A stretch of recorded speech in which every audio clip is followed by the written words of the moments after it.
Chapter 421. There were more and more blood elves, and Aurora, Cilia, and Ike were surrounded.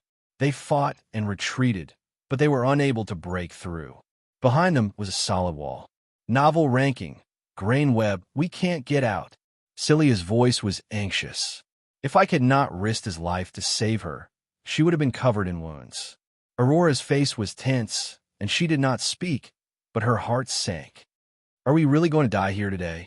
At this time, a sword light attacked, cutting straight at Aurora's arm. Aurora was shocked, but she could not dodge it, and her arm was about to be chopped off. Dang! At this critical moment, the sword attack was blocked by someone, saving Aurora's life. Aurora was stunned for a moment. Looking back, it was Opawira who had saved her, but she did not know why Opawira suddenly appeared here. Sister Opawira. Seeing her once most respected sister, Slya let out a cheerful cry, but at this moment, her movements suddenly stopped. Opawira is a blood elf. Could it be that she is here to kill us? It seems to be a pornographic novel. As if seeing through Cilia's thoughts, Opawira lowered her voice and said, I am here to save you. Quickly rush out with me. Ah, Cilia was stunned for a moment. She did not dare to believe it. Opawira can be trusted. Aurora calmly said a sentence to exonerate her. Opawira cast a grateful look at Aurora. Follow me. Get out of my way. Opawira shouted, brandishing her long sword, shooting flames, and cutting a few blood elf warriors, killing a bloody path. Seeing that the one fighting with them was a blood elf knight, those blood elves were clearly stunned. Many of them recognized Opawira, who had a high reputation among the blood elves, and shouted, Opawira, what are you doing? Opavila waved her sword and said coldly, They're my friends. Get out of my way. A blood elf warrior stepped forward. Opavila, don't forget how the white elves, green elves, and dark elves treated us. They even wanted to expel us and mobilize their army to kill us. You, a blood elf, aren't standing on the side of your own kind, but on their side? Opavila smiled proudly. To me, all elves are my compatriots. Also, I have never heard of the news of the blood elves being banished. You have all been deceived. What a joke. How could the news from the elven race's chief, Elder Keith, be fake? The blood elf warrior said. His words were echoed by everyone else. To them, great Elder Keith, who was also a blood elf, was naturally trustworthy. Opavira was at a loss for words. She could not verify the source of the news. At this time, another blood elf mage reprimanded, Opavila, I see that you are a compatriot. We will not quibble with your actions this time, but if you don't get out of the way and continue to stand on their side, then you will be our enemy. Don't blame us for falling out with you. Then come. Opavila did not shrink back. If you want to kill my friends, you will have to step over my dead body. Stubborn fool, kill him. The leading blood elf knight waved his hand coldly and shouted. At the same time, all the blood elf warriors and knights began to charge, and the mages also began to condense magic. At this time, with a whoosh, a huge magic ball flew over an extremely fast speed, drawing a beautiful trajectory in the air. The strange thing was that the target of this magic ball was not anyone present but the ground. Boom! The magic ball exploded on the ground, and the blazing flames continued to spread outwards, isolating the blood elves from Opavila, Aurora, Slya, and the others. At the same time, a large amount of smoke and dust rose. Cough, cough, cough. The blood elves were caught off guard and coughed from the smoke and dust.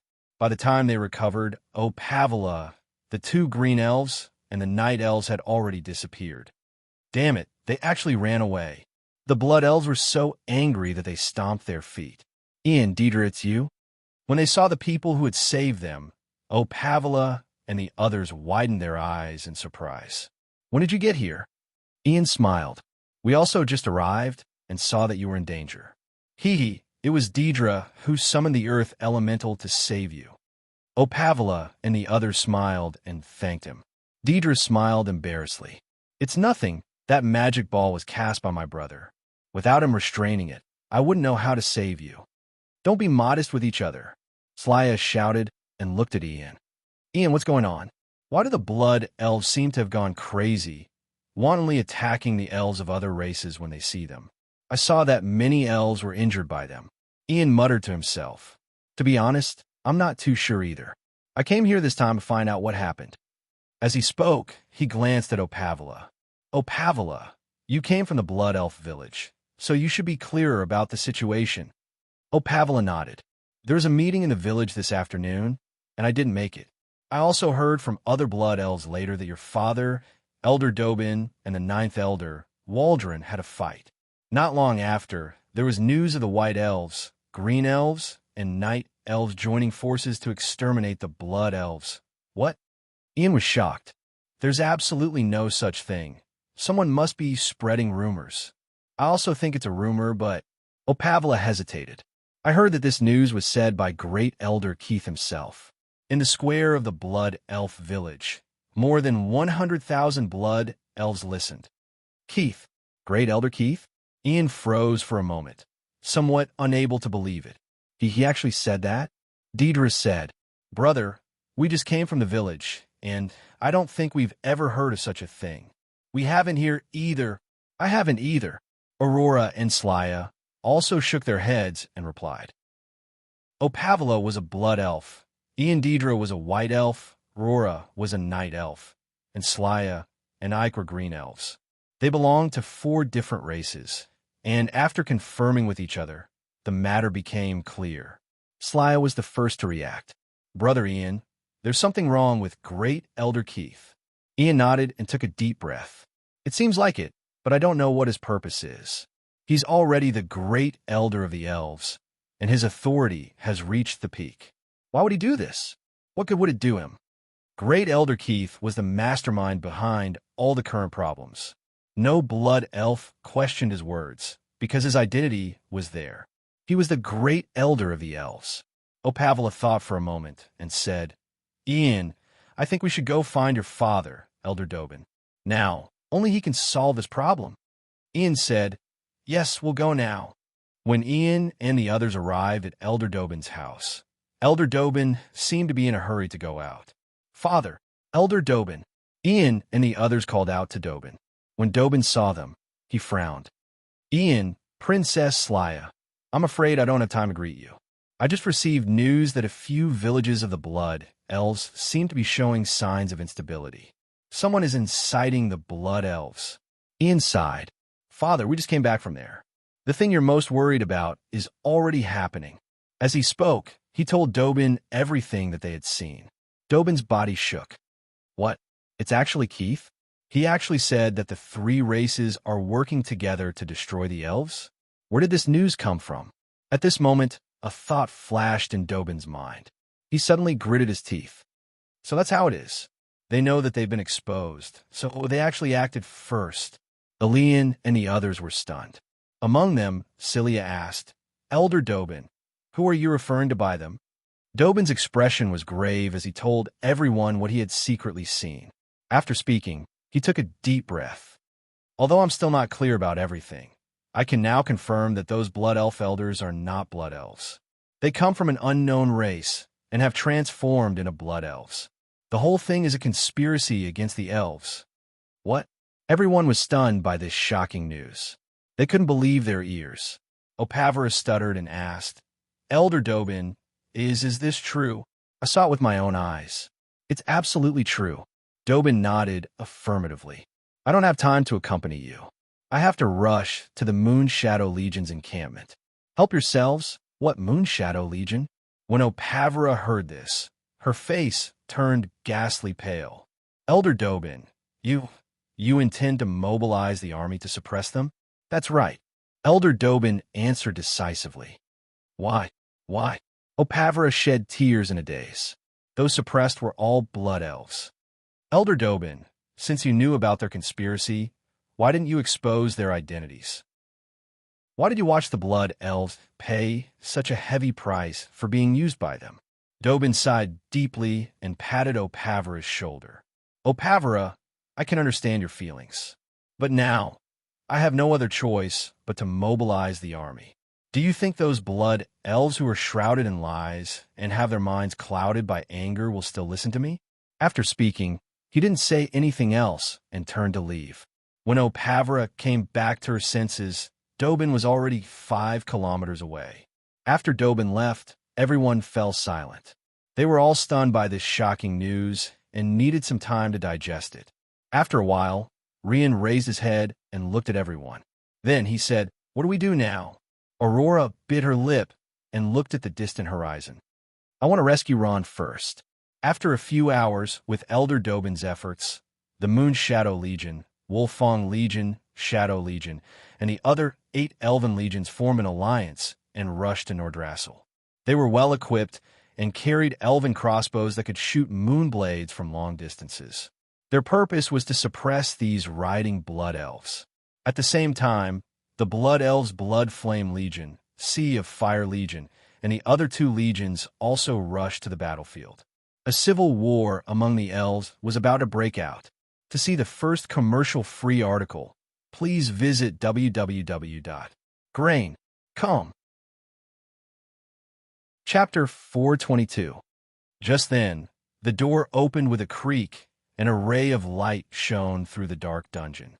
Grainweb, however, it was not the elves who came in to deliver food, but Aurora, Slya, and the rest. "Ron, Sister Shea." Aurora saw Ron locked up and shouted in surprise. "Aurora!" Shea and the rest's anxious voices came from the darkness. "Come and save us." "Don't worry, we're coming to save you." Aurora ran to Ron's cage, twisted the mechanism, and put the cage down. "Ron." "Aurora." Once the cage was put down, the 2 of them clasped their hands tightly together, and their faces were filled with excitement. Aurora reached out and pinched the wooden bars on the side of the cage. "This is Alino's wood, and it's extremely hard. Most people can't open it, but Ike is looking for the key, and he'll bring it over in a while. I'm sorry for making you suffer." Slya bowed deeply. "I'm sorry for the unfair treatment you've received." Ron smiled magnanimously. "Forget it. I didn't take it to heart." At this time, a voice came from the darkness, and it was full of surprise. Your Princess, Slya?" Slya turned around and looked, and her mouth was wide open in surprise. "Elder Weiss, why are you here?" Ron was a little surprised. He did not expect Slya to know Elder Weiss, but he thought it was normal. After all, they were both green elves. Elder Weiss smiled, and his smile was a little awkward. "I made a small mistake, and I'm locked up here." "Right, why are you here?" Slya replied. "I'm here to save people, and they're all my friends." "I see." Elder Weiss smiled, and suddenly his face became serious. "These people have committed a crime, so they've been locked up here by Great Elder Keith. Princess Slya, I don't want to criticize you, but what you're doing is against the laws of the elves, and I advise you to stop." Slya smiled.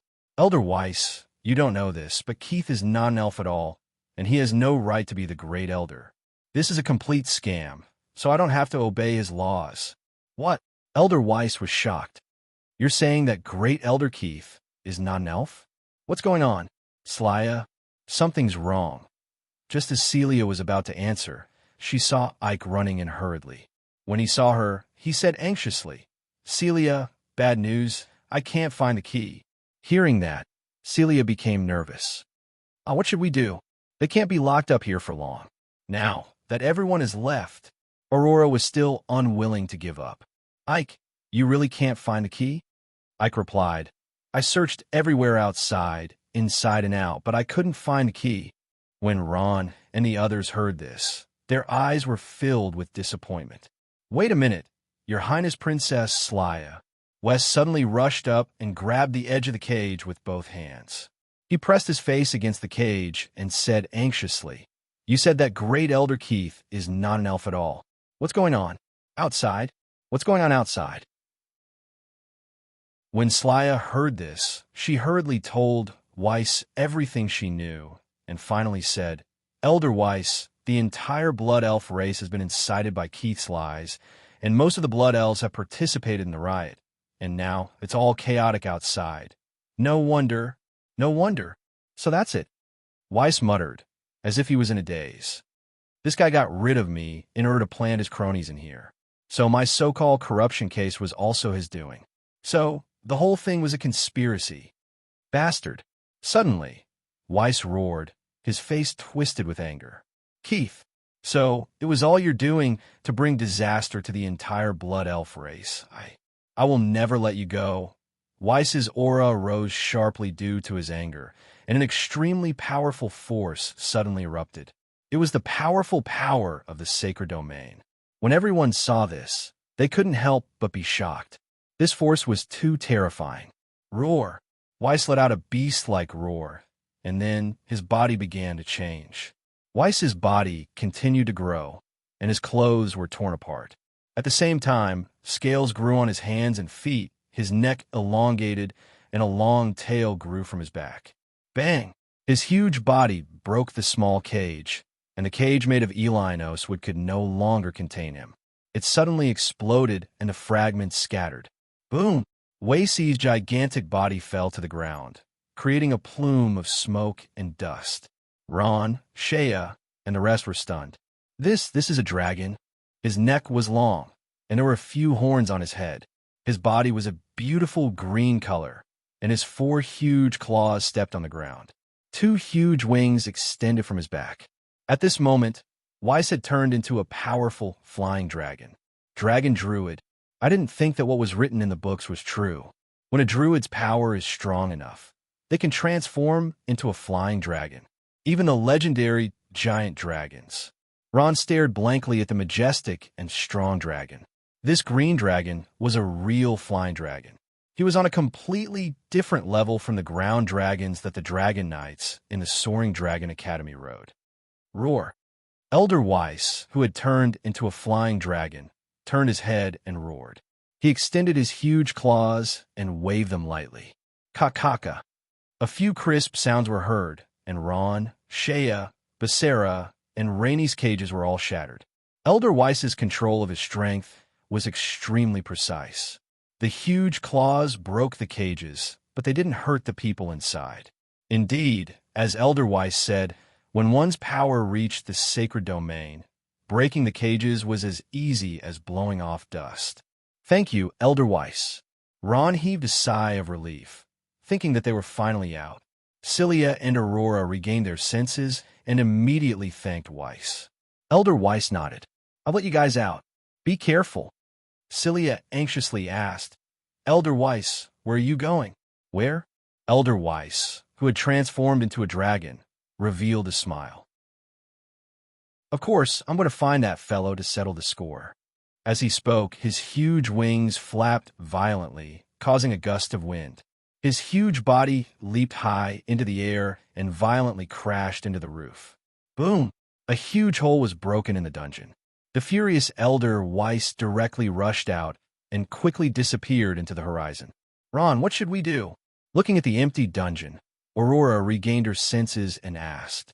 Patting the dust off, Ron thought for a while and said, I think we should go out and see what's going on. All right, we still have to meet up with Kay. We haven't been back for so long. Kay must be waiting anxiously at home. Ron walked around the dungeon, trying to find his own space bags, as well as Shea and the others. These space bags contained their weapons, potions, and so on, as well as the zombies that Ron had refined. However, he couldn't find them after looking around. He didn't know where these space bags had gone. In the end, he could only give up and leave with Aurora and the others. On the battlefield of Nordrassel, the Blood Elves and the allied forces of the 3 races were in a mess. Surprisingly, the allied forces of the 3 races were actually at a disadvantage, being beaten back by the Blood Elves who outnumbered them. Cade asked in a strange tone, Boss, the Blood Elves' victory is certainly worth celebrating, but the other side has so many people. Why? Why is the result of the battle so surprising, isn't it? Keith interrupted him with a smile and said, The reason is very simple. The allied forces of the 3 races seem to have a lot of humans, but in fact, they were only ordered to suppress them. Because their opponents were the Blood Elves of their race, many of them were fearful and couldn't fight freely. On the other hand, the Blood Elves didn't have any concerns because they knew that if they failed, they might face the consequences of being exterminated. Comparing the two, this result is not surprising at all. Walder nodded and suddenly understood. I see. At this time, Keith smiled and looked at the sky.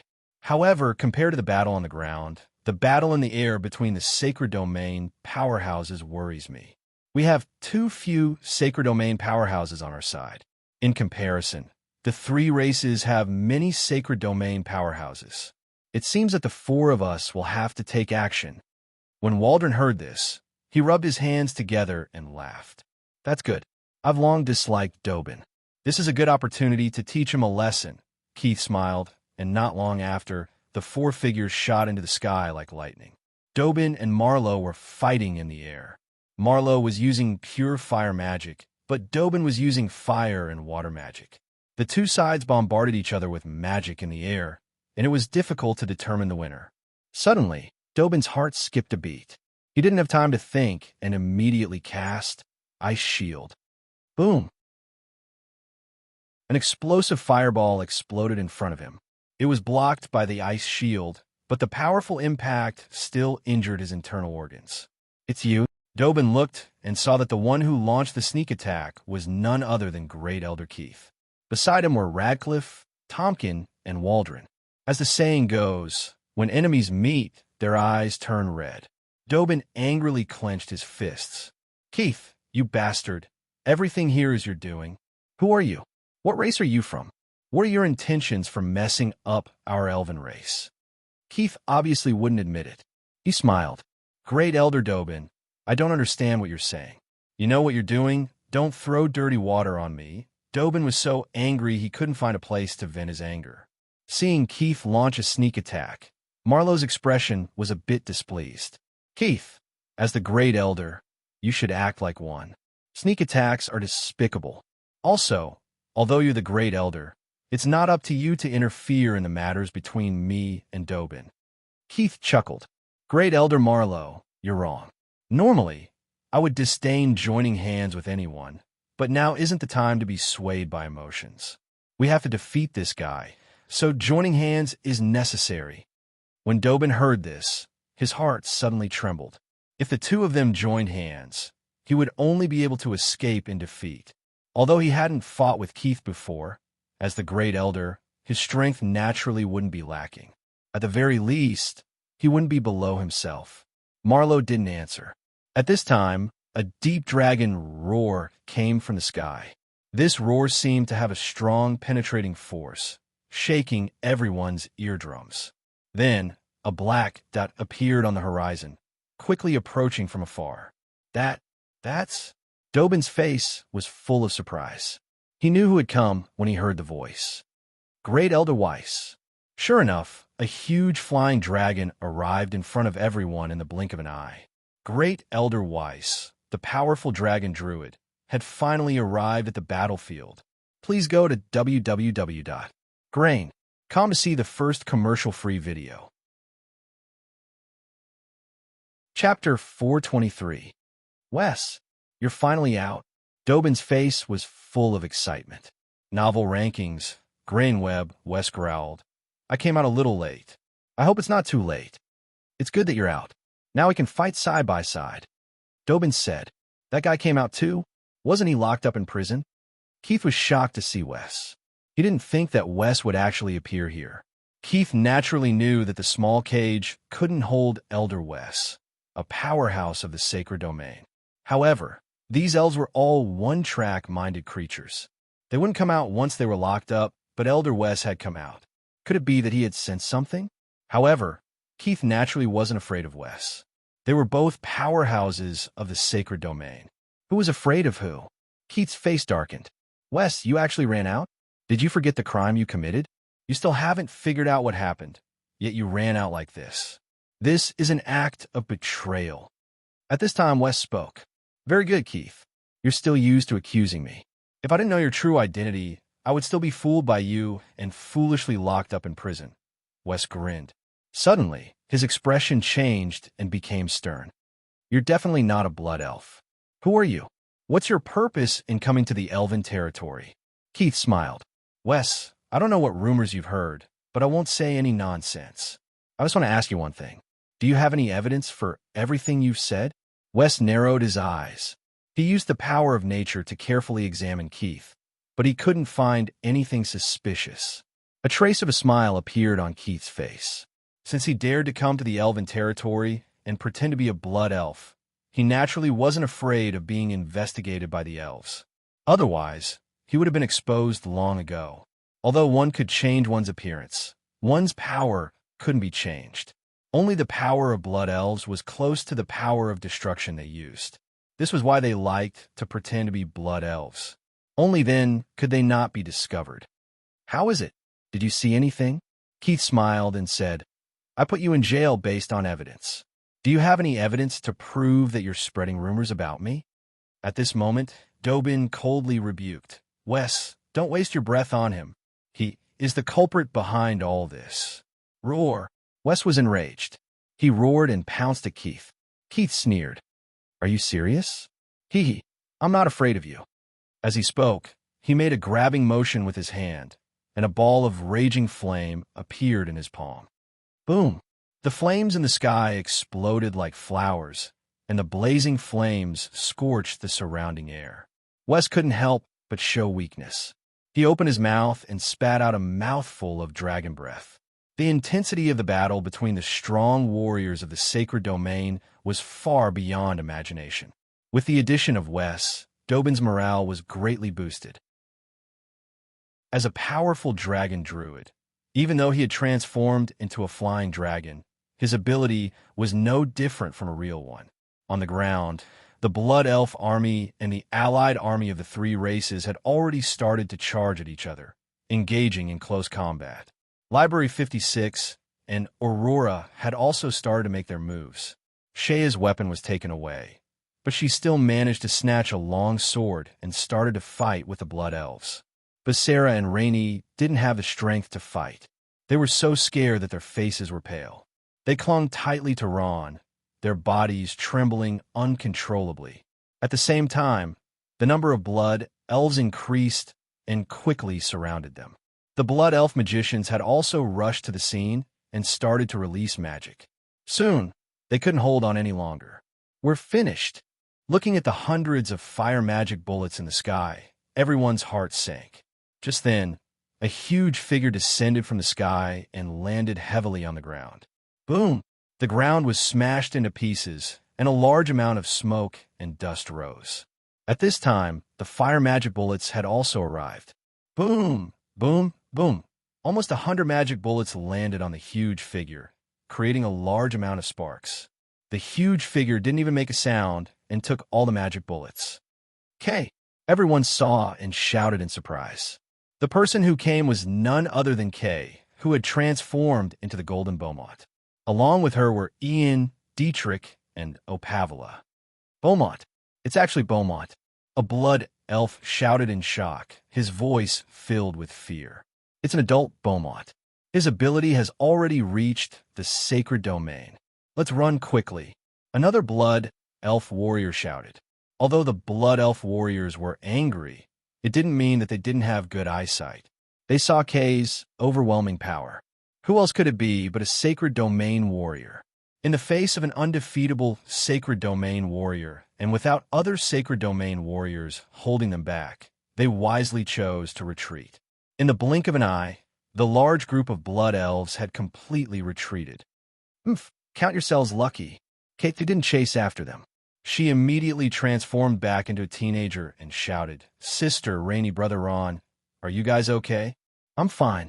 Basara smiled sweetly and patted Kay's head lovingly. She sighed and said, "My Kay has grown up and knows how to protect Sister." Kay tilted her head and smiled. "I will always remember that when I was weak, it was Sister who saved me." At this time, Elian and Deidre also walked over. Elian's expression was solemn. "Things are a little difficult now." Those blood elves heard the news from somewhere and are rushing over from various villages. There are more and more people, especially many sacred domain warriors, including blood elves and elves from the three races. Even many sacred domain warriors who lived in seclusion have come out. "Now, Nordashiel is in a mess," Cilia asked. "Elian, you've always been the most resourceful.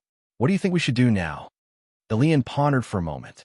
"The only thing we can do now is to suppress these sacred domain warriors, and only the High Priestess can do it The High Priestess Undine was a sacred domain warrior. As long as she was willing to stand out, the entire elf race's chaotic situation would end. That's right. Now, only the High Priestess can deal with this situation, especially those sacred domain warriors. Opavra nodded in agreement. Elian took a deep breath. The forbidden land of the elves is very far from here. The High Priestess has been living in seclusion and might not know what's going on here. I think we should send someone to the forbidden land of the elves to send a message. Elian paused and asked, "Who's going?" "Me. I'll go." Cilia and Aurora both raised their hands high. Cilia glanced at Aurora and said, "This trip concerns the safety of the elves. As the princess of the elves, I should go." "Let me go." Pornographic novel. "She's my grandmother." Aurora said, "It's a long journey to the forbidden land of the elves, and along the way, we might encounter blood elves coming from all directions. So, this task of sending a message won't be easy, and it might even be dangerous." Elian glanced at Cilia and Aurora and shook his head. "You've been through a series of battles and have a lot of injuries. Even if you're healed, you won't be able to recover your strength in a short period of time. The two of you aren't suitable for this task." "Then who should we send?" Dietrich asked. They had all been through fierce battles. Elian's gaze swept across everyone. "Now, there are only two suitable people. One is Beaumont and Kay, and the other is Ron. However, Kay has to stay behind to protect us. Otherwise, if we encounter the blood elves from the sacred domain, we won't be able to fight them. Ron, you should go." "Okay." Ron nodded and said, "I still remember the way to the forbidden land of the elves." "That's good." Elian smiled and nodded. Cilia's eyes were brimming with tears. "Ron, you must invite the High Priest as soon as possible. If he's late, I don't know how many elves will lose their lives." Ron's eyes were full of determination. "Don't worry, Cilia. I'll do my best." "Ron, be careful," Aurora said with concern before leaving. After parting with Cilia and the others, Ron rode the gargoyle into the sky and soon became a small dot. Looking at the departing Ron, Elian said, "Everyone, we can't stay idle. Let's go. We'll go to Nordrassel and help them settle the situation as soon as possible." Everyone agreed loudly. Ka. Ron rode the skeleton warrior through the woods. He disliked the gargoyle's flying speed, so he jumped down early and walked on foot. It had to be said that the skeleton warrior with the skeleton acceleration spell was much faster on the ground than the gargoyle flying in the sky. A few crows constantly flew through the air, vigilantly watching every movement on the ground. Elian's worry was reasonable. Along the way, Ron met several groups of blood elves. Their faces were full of anger, and they had weapons in their hands. They came out of the village and headed in the direction of Nordrassel. After discovering them, Ron avoided them. If he could not avoid them, he would hide. Once he was discovered, the consequences would be very troublesome. The most important thing now was time. Ron did not have so much time to waste on the road. Ron was very fast. After a few hours, he had crossed a few mountains and was getting closer to the forbidden land of the elves. If I remember correctly, after crossing this mountain, I'll reach the island in the middle of the lake. Not far from the island is the forbidden land. Ron reached out and wiped his sweat. He looked at the sky and his heart trembled. It's getting late. I have to speed up. Ron was thinking when suddenly a beam of energy shot out from the grass and went straight for the crows in the sky. Caw! The crow was shot directly. With a strange cry, its body turned into a cloud of black smoke and disappeared. Ron was shocked and shouted coldly, "Who is it? Who's there? Come out." "Hee. I thought someone was spying on you with a surveillance spell." "So it's you?" At this time, a voice slowly came out. A figure slowly appeared from behind the tree. He had a hostile smile on his face. "Ron, long time no see. It's you?" Ron also recognized the person and was shocked. Please go to www.grain.com to see the first commercial-free article. Chapter 424. The person was none other than Firth, who was once in the same group as Ron. As part of the Elven army, he was ordered to guard the island in the middle of the lake. He was scouting the surrounding area when he met Ron. Jean Gon, Grain Webb. Ron's eyes were full of vigilance. Judging from the other party's attack just now, he obviously didn't come with good intentions. He composed himself and asked, "What are you doing here? Why did you stop me?" Firth looked at Ron with a hint of hostility. Ever since Aurora returned from the human world, I've always felt that there was something wrong with her. I only found out later that she fell in love with a human, but I didn't expect this human to betray her. Firth smiled slightly. But I didn't expect that person to be you. You are that despicable human. He suddenly raised his voice. Hearing this, Ron basically understood. Firth had always liked Aurora. Ron knew it when they were in the other plane together, but he didn't recognize Aurora at that time. Ron took a deep breath and looked at Firth quietly. "What are you trying to say?" Firth's face darkened. "It's very simple. Ron, I want you to leave her." "Impossible." Ron heard this and rejected flatly.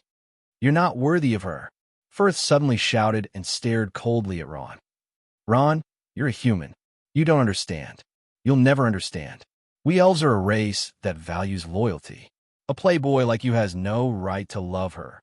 As if frightened by Firth's voice, a flock of birds flew over their heads. Firth glared with bloodshot eyes as if he wanted to tear Ron apart. His chest rose and fell rapidly. Ron sighed.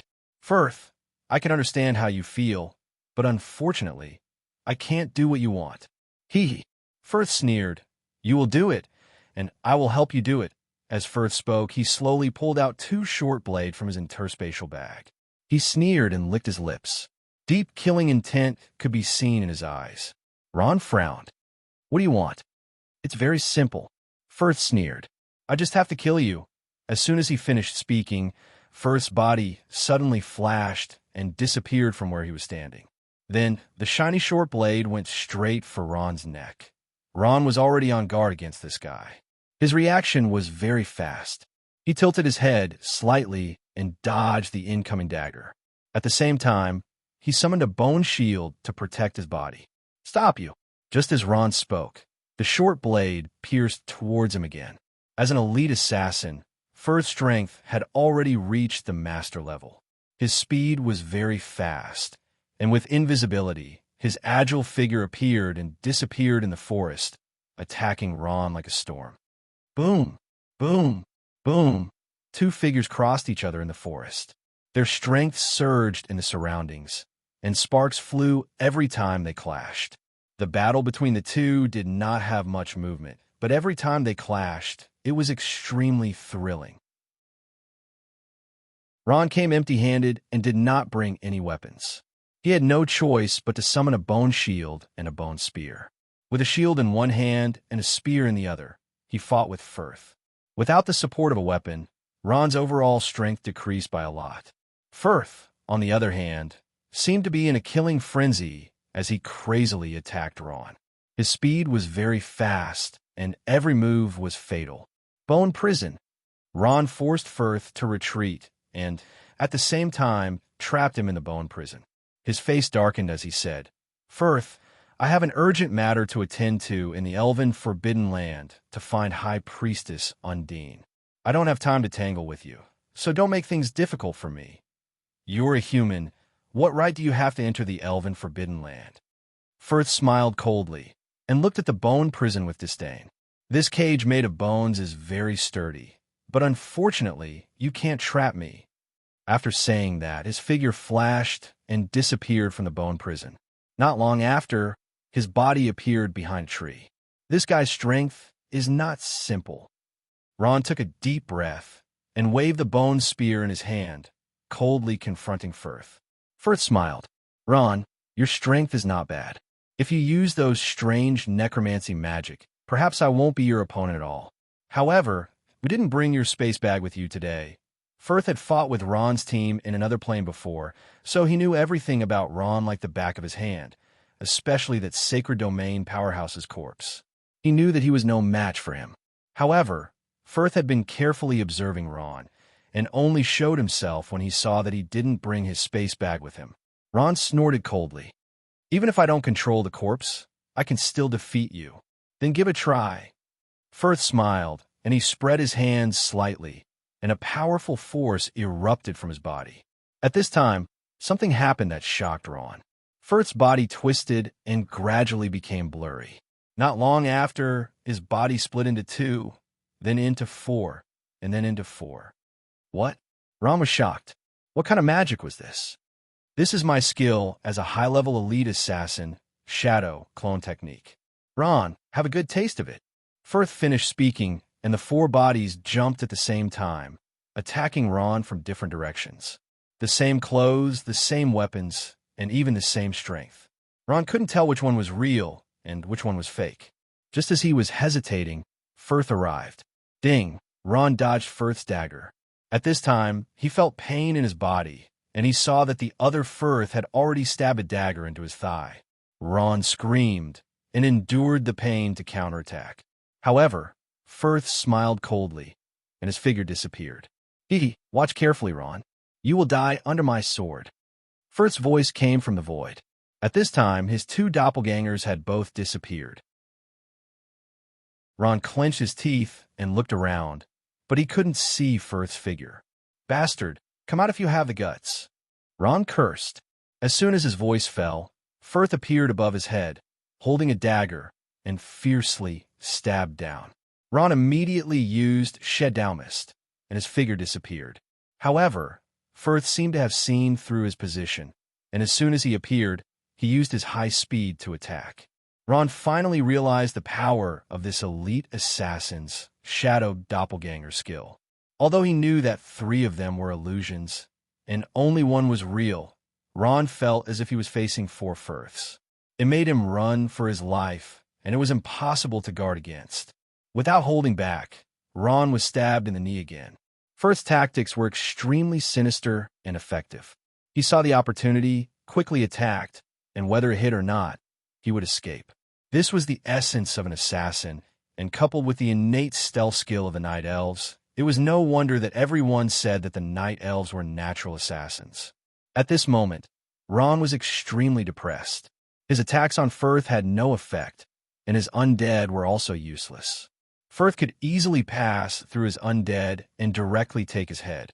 Firth's speed was too fast, and at the same time, Ron could only see a vague shadow. Moreover, this shadow might not be real, and if he wasn't careful, his head would be separated from his body. The 4 ghostly figures quickly shuttled through the forest, constantly attacking Ron. Firth sneered. He was slowly killing Ron. Not long after, Ron was stabbed in the abdomen.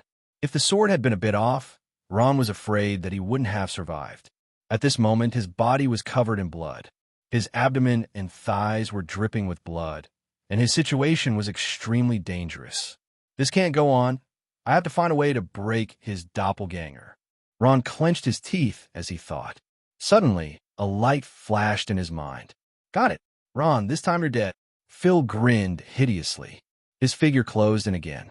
Unlike the illusory figure just now, this body was real. The sharp dagger flashed with cold light as it went straight for Ron's heart. Here it comes. Ron was delighted. Firth didn't expect that the words he blurted out would expose his real body. The shadow couldn't speak. Bang! The tip of the sword pierced through the flesh, and the dagger smoothly pierced Ron's body. Ron slightly leaned to the side, and the dagger pierced his arm. Firth felt that something was wrong. This attack was too smooth, as if Ron deliberately let him stab him. He suddenly raised his head and just happened to see Ron's strange smile. He cried out in his heart, and at the same time, quickly withdrew. Soul pain. At this time, Ron finally found an opportunity to use a soul attack. At such a close distance, Firth couldn't dodge at all. Firth only felt a piercing pain in his soul. This kind of pain was indescribable, and it went all the way to his bones. His mind went blank, and his body also paused for a moment. At this time, Ron, who had gathered all his strength, suddenly stabbed out with the bone spear in his hand. Everything was over. The sun shone down diagonally from the sky, and a long shadow was drawn out on Firth's body. Firth painfully clutched his shoulder, and blood continuously seeped out from his black, soft leather armor. His doppelganger was broken, and he had an expression of disbelief. Why? How could you see through my movements? It's very simple. Ron's expression was calm. Your words betrayed your position, and I knew that your doppelganger was real. I see. I just learned the shadow doppelganger not long ago, so I didn't notice this detail. Firth nodded and slowly raised his head, staring intently at Ron. You clearly had the chance just now, so why didn't you kill me? Ron smiled. It's very simple. I don't like to kill people. Besides, Firth, even if there are some misunderstandings between us, I've always treated you as my friend. Friend? Firth murmured, his eyes slightly red. At this moment, he finally knew that he had been defeated. He had been completely defeated. Not only had he been defeated in terms of strength, but he had also been defeated in terms of his opponent's breadth of mind and bearing. Ron's last words had made him feel extremely ashamed. Ron looked at Firth, sighed, and said, Firth, let's end the grudge between us. Now, the Blood Elves are rioting and attacking Nordrassel, and Elder Dobin has also sent troops to suppress them. The Sacred Domain powerhouses of several races are also fighting. What? Firth was shocked. What's going on? He had been stationed at the island in the middle of the lake and knew nothing about what was happening outside. Ron told Firth what had happened, and Firth's expression became solemn, and he remained silent. At this moment, Ron said, I have to find the high priest to settle all of this.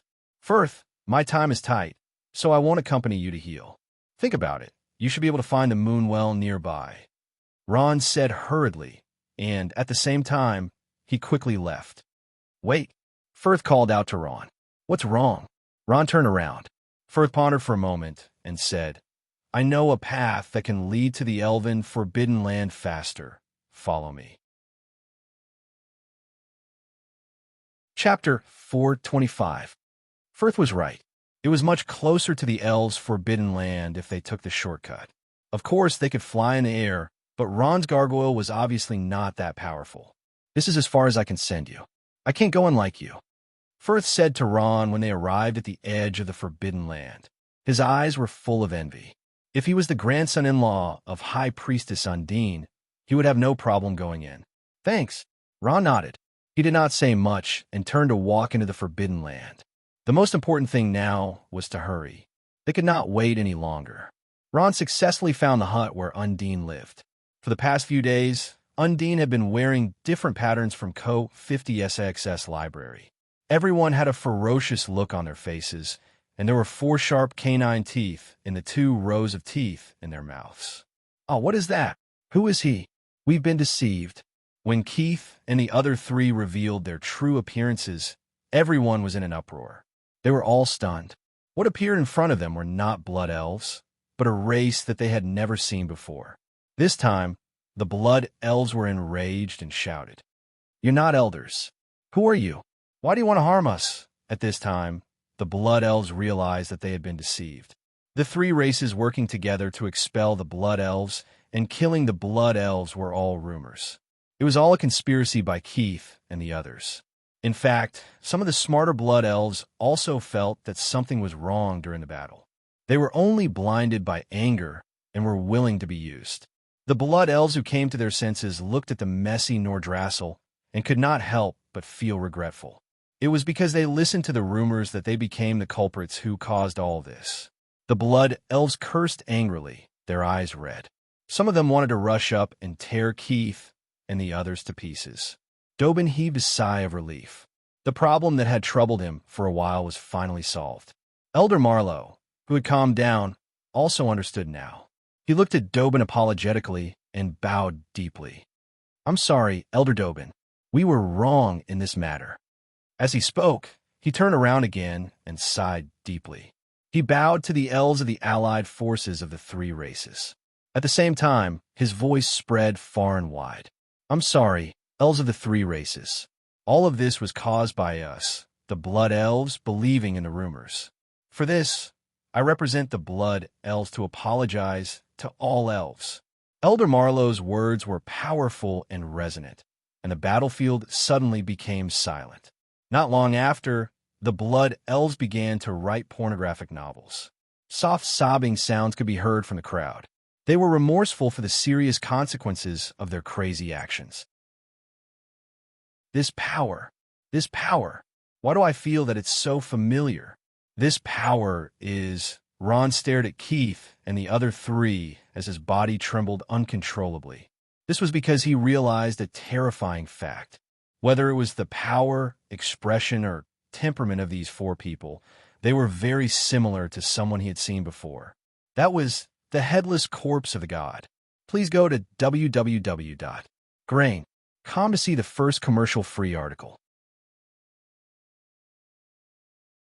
Chapter 426. The faces of Keith and the others turned ugly. They didn't expect that Undine would use the power of the divine realm to force them to reveal their true forms. Now all their plans had failed. Novel ranking. Grain Web. Undine's face was cold. Keith, what else do you have to say now? Keith's pornographic novelty's face was full of fear. Didn't this woman's power greatly deplete because of maintaining the Chimera's seal? Why? Why was he still so strong?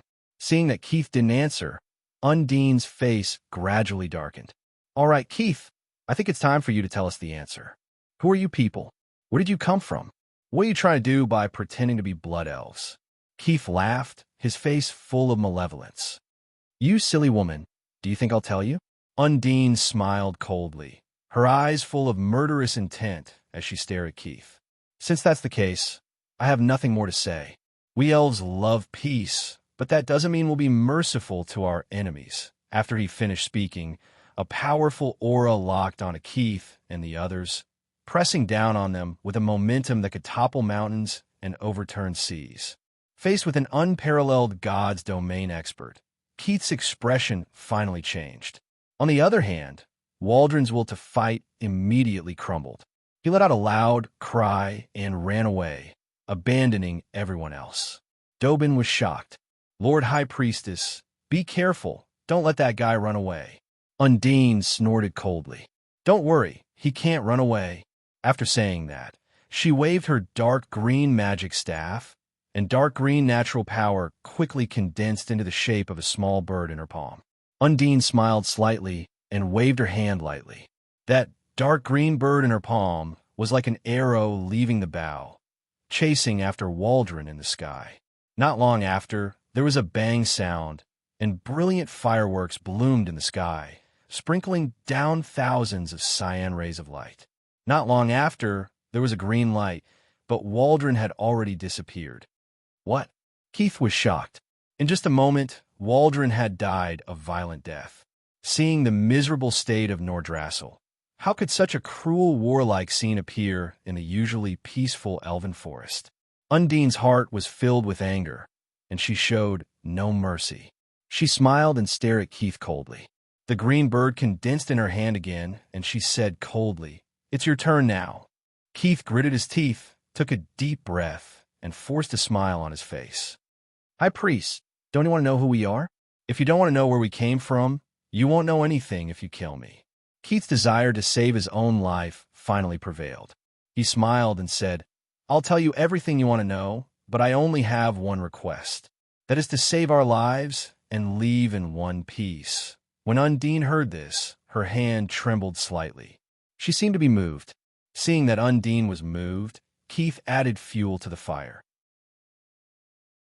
I also know that in the near future, the Noah continent will face a catastrophe.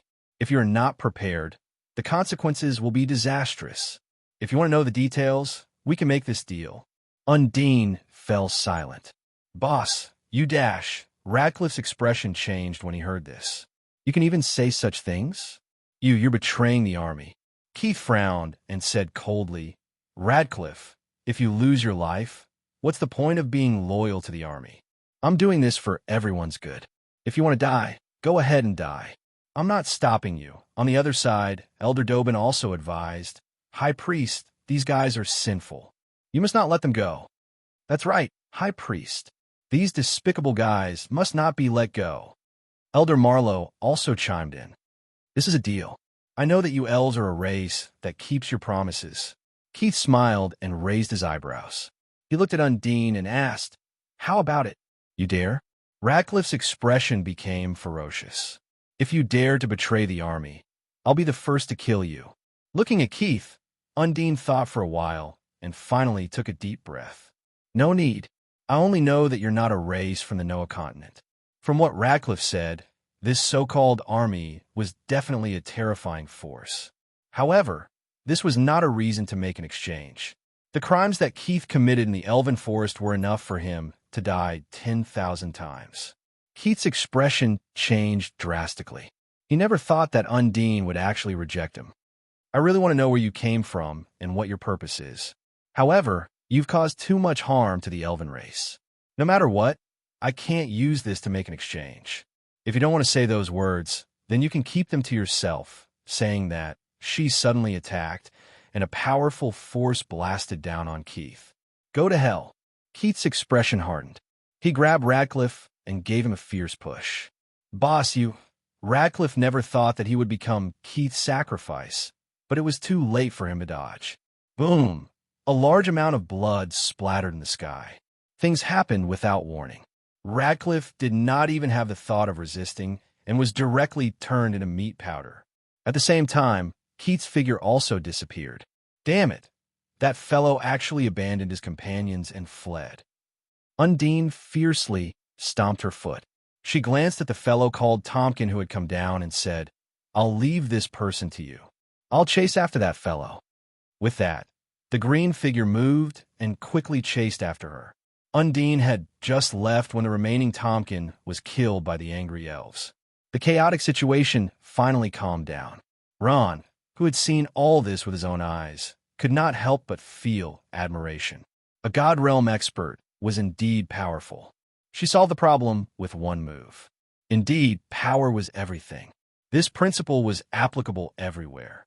Elder Dobin, what do we do now? Elder Marlowe asked respectfully as he walked to Dobin's side after getting rid of the last imposter, Tompkin. He was filled with guilt for everything that the Blood Elves had done. Dobin did not argue with him. Instead, he said through gritted teeth, "We'll chase after him. I have to see Keith die with my own eyes before I can be at ease. We'll listen to you. Let's go." Elder Marlowe said straightforwardly, "Let's go. We'll chase after him. Kill him." The Blood Elves who have been used are furious. The seal of the 56th Library of Mira. Chapter 427. At this moment, a long howl came from afar. Immediately after, a powerful divine aura rushed over with overwhelming momentum. Not long after, the entire ground began to tremble. That's the divine realm's chimera. It broke the seal. The elves' faces were filled with fear. After all, the last time a chimera went on a rampage, it left a deep impression on them. However, what they didn't know was that the chimera wasn't the one who broke the seal. It was Keith who released it. Don't panic, don't panic. Our elven race's divine realm expert, High Priestess Undine, is here. Dobin glanced at Undine beside him. He called out loudly. Hearing the divine realm's expert, Undine's name, the panicked elves finally calmed down. What Dobin did not see was that when the chimera appeared, traces of haze spread over Undine's face. What a terrifying power. Is this the power of a divine realm's beast? Ron took a deep breath. The moment I heard the roar, I could barely move my body. That's right. A glint flashed across Aurora's eyes. This is the chimera, an exotic beast from the divine domain. I will never forget its terrifying and powerful attack power. Slya said angrily, "Keith is really sinister. Knowing that he can't escape, he actually came here to break the chimera's seal." Elian said, "People like him are the most terrifying. Even if they know that they will die, they will still cause trouble for their opponents." Sigh, the elven race is about to face another catastrophe. Did Eli smiled. "Don't worry, High Priestess Undine is here. With her ability, defeating this chimera should not be a problem." Aurora heard this and fell silent. After a while, she sighed. "I hope so. Woo. Gee. Yeah." Right at this moment, a strange sound came from afar. It was like the sound of weapons grinding against each other, sharp and ear-piercing. Immediately after, a figure approached from afar with a terrifying aura. Wherever he went, a powerful storm would be set off. When Ron saw the chimera, he was stunned. In front of him was a colossus, from the beginning to the end of a pornographic novel. Its tail was no less than 50 meters long, and it had 2 heads, each of which could hold 3 to 5 adults. When it spread its wings, it was more than 80 meters long. It was Ron's first time seeing such a huge beast. The super Dakura he had seen in the other plane was comparable to it, but Chimera's aura continued to rise. Undine gritted her teeth and held on bitterly. She also realized that the elves could not take another step back, and she was the hope of the entire elven race. The elves' hearts sank as Undine's power fell. They knew that the high priestess of the divine realm, whom they were most proud of, would not be able to hold on for much longer. Some of the elves began to pray secretly. However, the elves' prayers did not take effect. At this moment, a loud sound came from the sky. The dark green figure, carrying countless hopes, fell and crashed heavily into the mountain wall. The mountain wall also cracked like a spider's web, letting out a deafening sound, and at the same time, a cloud of dust rose into the air. High Priestess! Everyone was dumbfounded and their minds went blank. The strongest of the elves, the divine realm, the natural magic god, the senator. The high priestess of the elves, Undine, who had a series of titles, had been defeated, and it was a crushing defeat. To see the first commercial-free article, please go to www.grain.com. Chapter 428. High Priestess.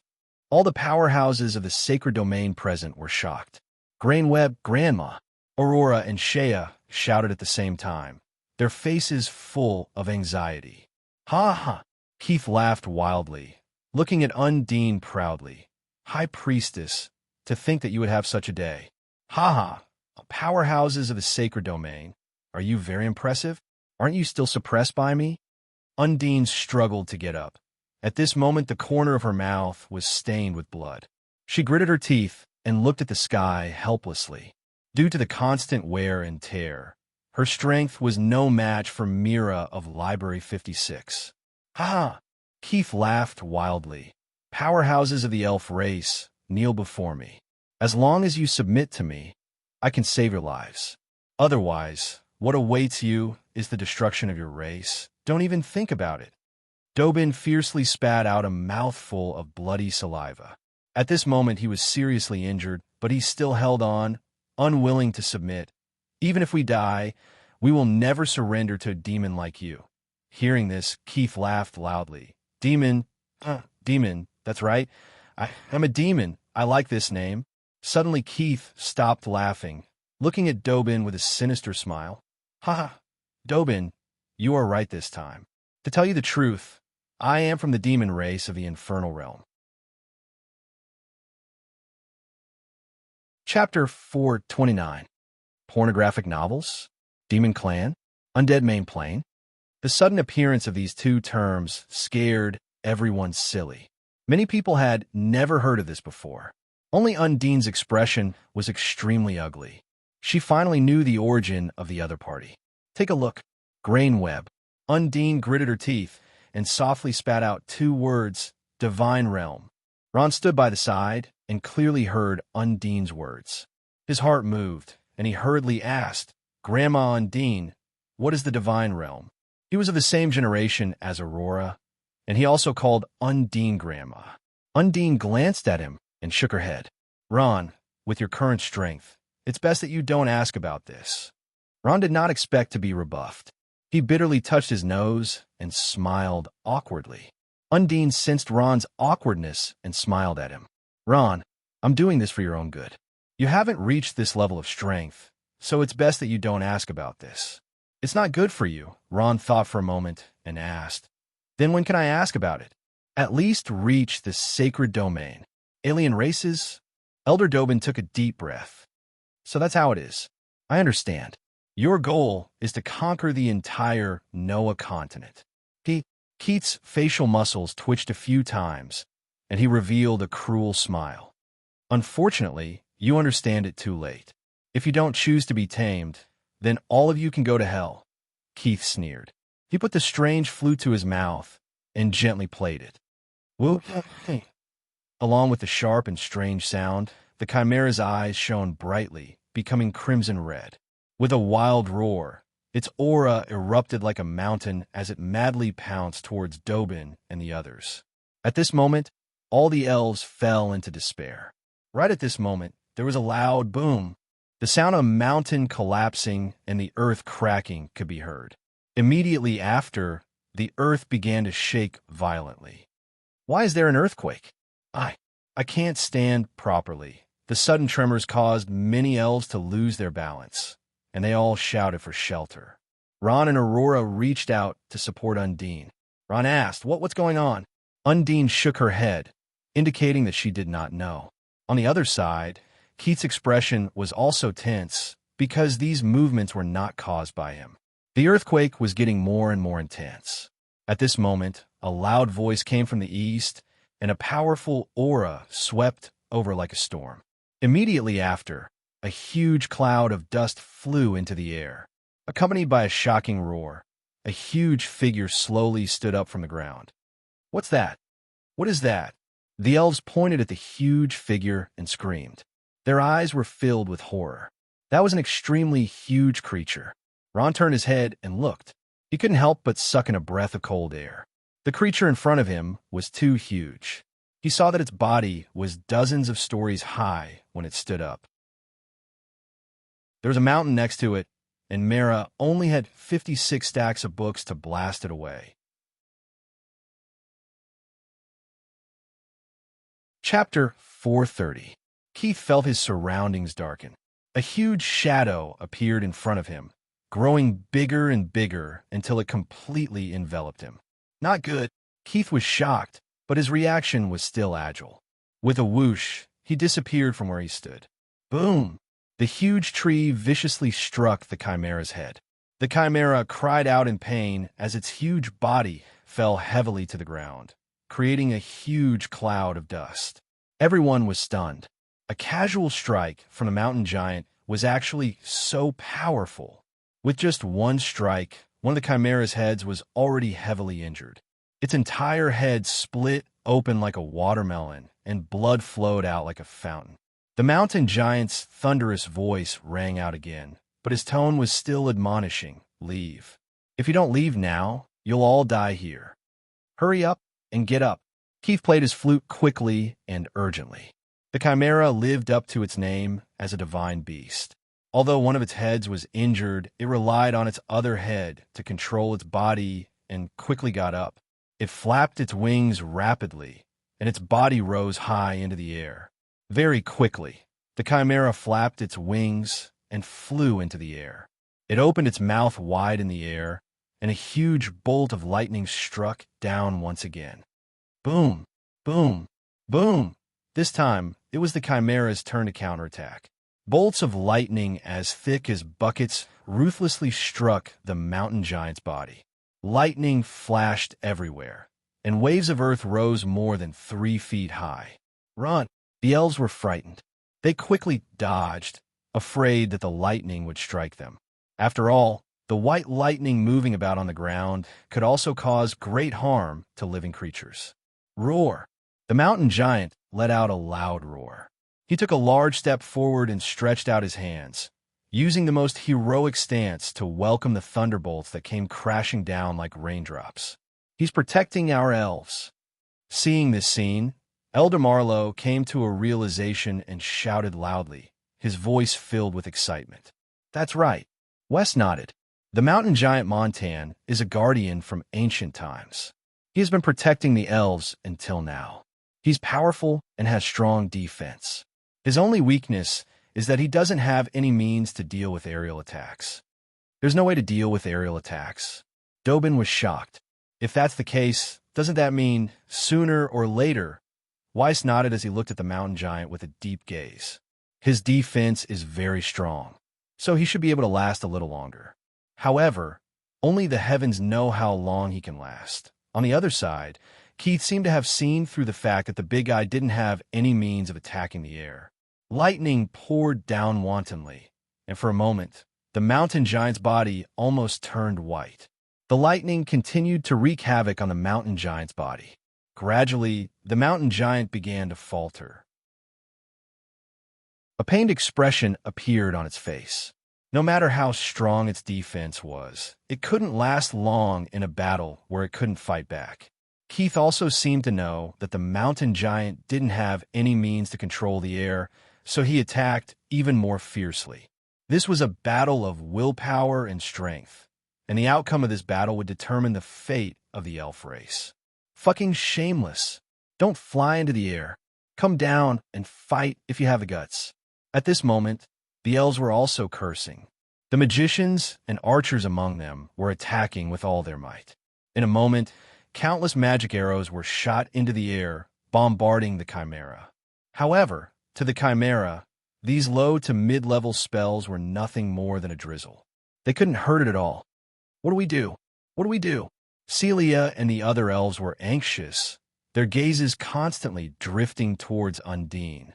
At this point, only High Priestess Undine had the ability to cause damage to the chimera. As long as she joined forces with the mountain giant, they would definitely be able to defeat the chimera. However, Undine's eyes were tightly shut at this moment. She was clutching a dark green ball tightly in her hand, desperately recovering her strength. After an unknown period of time, under the chimera's frenzied attacks, the mountain giant's body swayed, as if it was about to fall. This caused the elves to cry out in alarm, but in the end, it relied on its strong willpower to stand firm. However, everyone knew that the Guardian, who was known for his strong defense, wouldn't be able to last much longer. Once the mountain giant fell, the elves would be enslaved. The situation was extremely dangerous. Pornographic novels. Ron took a deep breath. His gaze toward the mountain giant was filled with sadness. It seemed that this huge giant had a kind heart. He was determined to sacrifice himself to protect these elves. At this moment, a low sobbing sound came from his side. Ron turned his head in shock. Please hold on a little longer. Aurora kept shooting, large teardrops rolling down her cheeks. Her face was filled with anxiety. She hoped that the mountain giant could hold on a little longer. This way, her grandmother would be able to recover a little more strength. Aurora, understanding Aurora's feelings, Ron gritted his teeth fiercely. He stretched out his hand, and a black thing as thin as a strand of hair floated in his palm, wriggling like an earthworm. Death Divine Power. This was Ron's final trump card. He knew that this trump card could only be used once. It could be said that it was his lifeblood. Unless it was absolutely necessary, he wouldn't use it. However, for the elves, for Aurora, Ron decided to use it. Has the time finally come? Ron smiled, holding the Death God power in his hand. He looked at Keith and sneered. A gleam of determination flashed in his eyes. A devil from hell, huh? Very good. Then, let me send you back to hell. All right. Just as Ron was about to attack, Undine suddenly opened her eyes. At this moment, Undine's eyes had turned dark green, and her eyes were shining brightly. Undine's grandmother. Ron was stunned. A green figure flashed, and Undine's body suddenly shot out. Undine's speed was extremely fast. With a whoosh, she appeared beside the mountain giant's ear and stood on his tall shoulder. A demigod elf? The mountain giant was surprised and delighted. Are you going to join forces with me to defeat this fellow? That's right. Undine's face had a smile. However, I was heavily injured and have only recovered 30% of my strength. The mountain giant said without hesitation, as long as you bring this fellow down, I can defeat it. Undine nodded and smiled. It won't be difficult to bring it down. After saying that, Undine's smile turned cold. She waved her dark green magic staff and chanted in a low voice. Boundless power of nature, you are the source of all life. When the sky darkens, when evil descends, when the beautiful scenery is gone, when all life trembles in fear, your appearance is like the dawn in the darkness, awakening all life and making the world radiance reappear. When Undine finished chanting a spell, she raised her staff high, and a powerful force of nature condensed into a small ball, and a green force of nature pressed down fiercely. Go, nature's binding. The dark green ball suddenly pressed down on the ground and sank deep into the ground. Isn't that Undine? Has she recovered her strength? Keith looked at Undine, who was casting a spell, and was shocked and suspicious. At this moment, there was a slight tremor on the ground. The tremor was very small at first, but then it became bigger and bigger, as if something was about to break out of the ground. Boom! The ground suddenly split open, and a dark green giant vine rushed out of the ground and swept towards the sky. Under Undine's powerful divine domain, the giant vine grew quickly, longer and taller. This giant vine was so thick that it would take 10 people to wrap their arms around it. It went straight for Keith, who was in the sky. What is this? Keith was shocked. At this moment, it was too late for him to control the chimera to dodge. The vines hit the chimera's body, and then countless tentacle-like things extended out of it and grew crazily. In a short while, the entire chimera was tightly wrapped. Damn it! Keith was flustered. At this moment, he was also tied up by the vines. No, not good. Keith finally understood. He struggled with all his might. At this moment, his hand loosened and the flute fell down. My flute! Keith cried out in alarm. His body moved, and the chimera's huge body kept falling down. It was being pulled down by the giant vines. Not long after, the vines had already pulled him to the ground. Undine was panting heavily, and her body was on the verge of collapsing. It was as if she had used up all her strength. She glanced at the mountain giant and said in a low voice, "Quick, I can't hold on for long. This is already enough." The mountain giant knew that he should take advantage of this opportunity. He wiped the blood from the corner of his mouth and roared. He reached out and grabbed the thickest tree and walked in front of the chimera.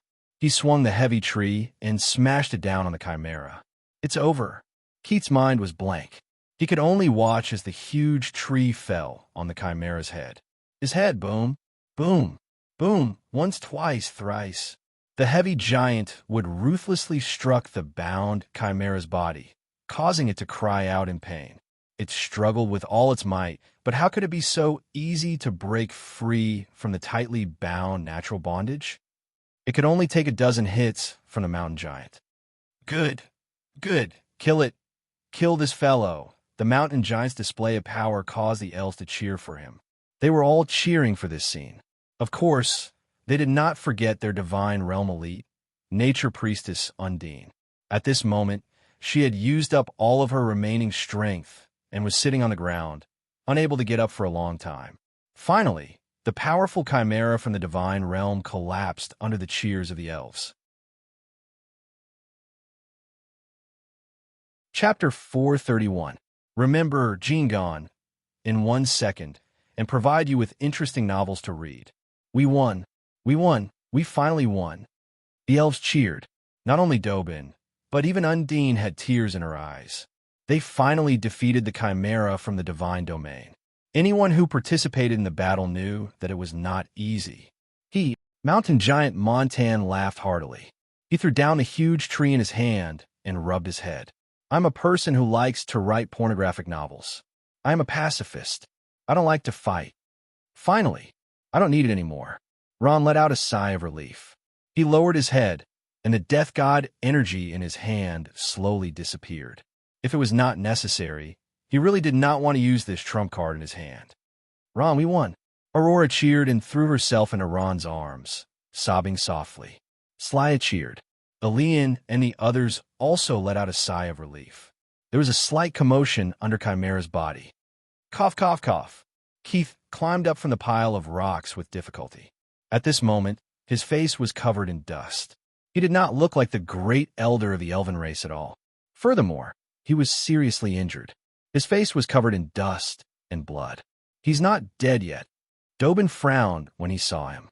He immediately walked towards him with large strides. The others also followed. After suffering such a huge blow, it was very surprising that the former great elder Keith did not die. However, no one took this to heart. Keith's true strength was only at the sacred domain.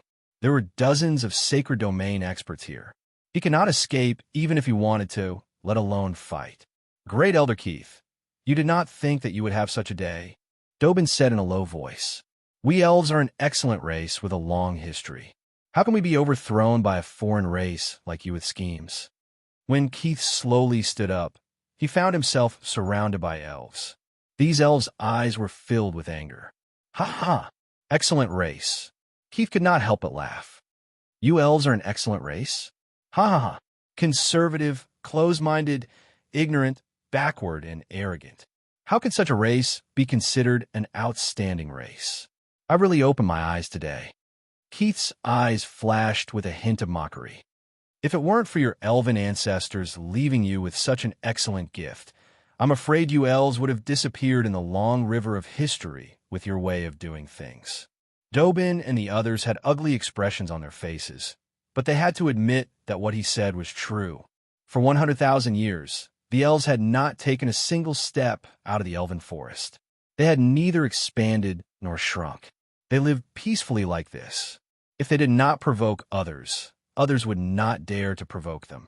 As a result, the entire elf clan became conservative and closed-minded, backward and ignorant. Due to their outstanding talents, they became extremely arrogant.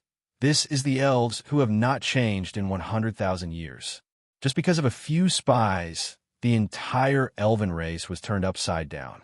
This was all caused by their conservative, backward, and ignorance. They had never come into contact with the outside world, so naturally, they had no knowledge. Dobin took a deep breath and said coldly, Keith, you are no longer the great elder of our elf clan. You no longer have the right to interfere with the affairs of the elf clan.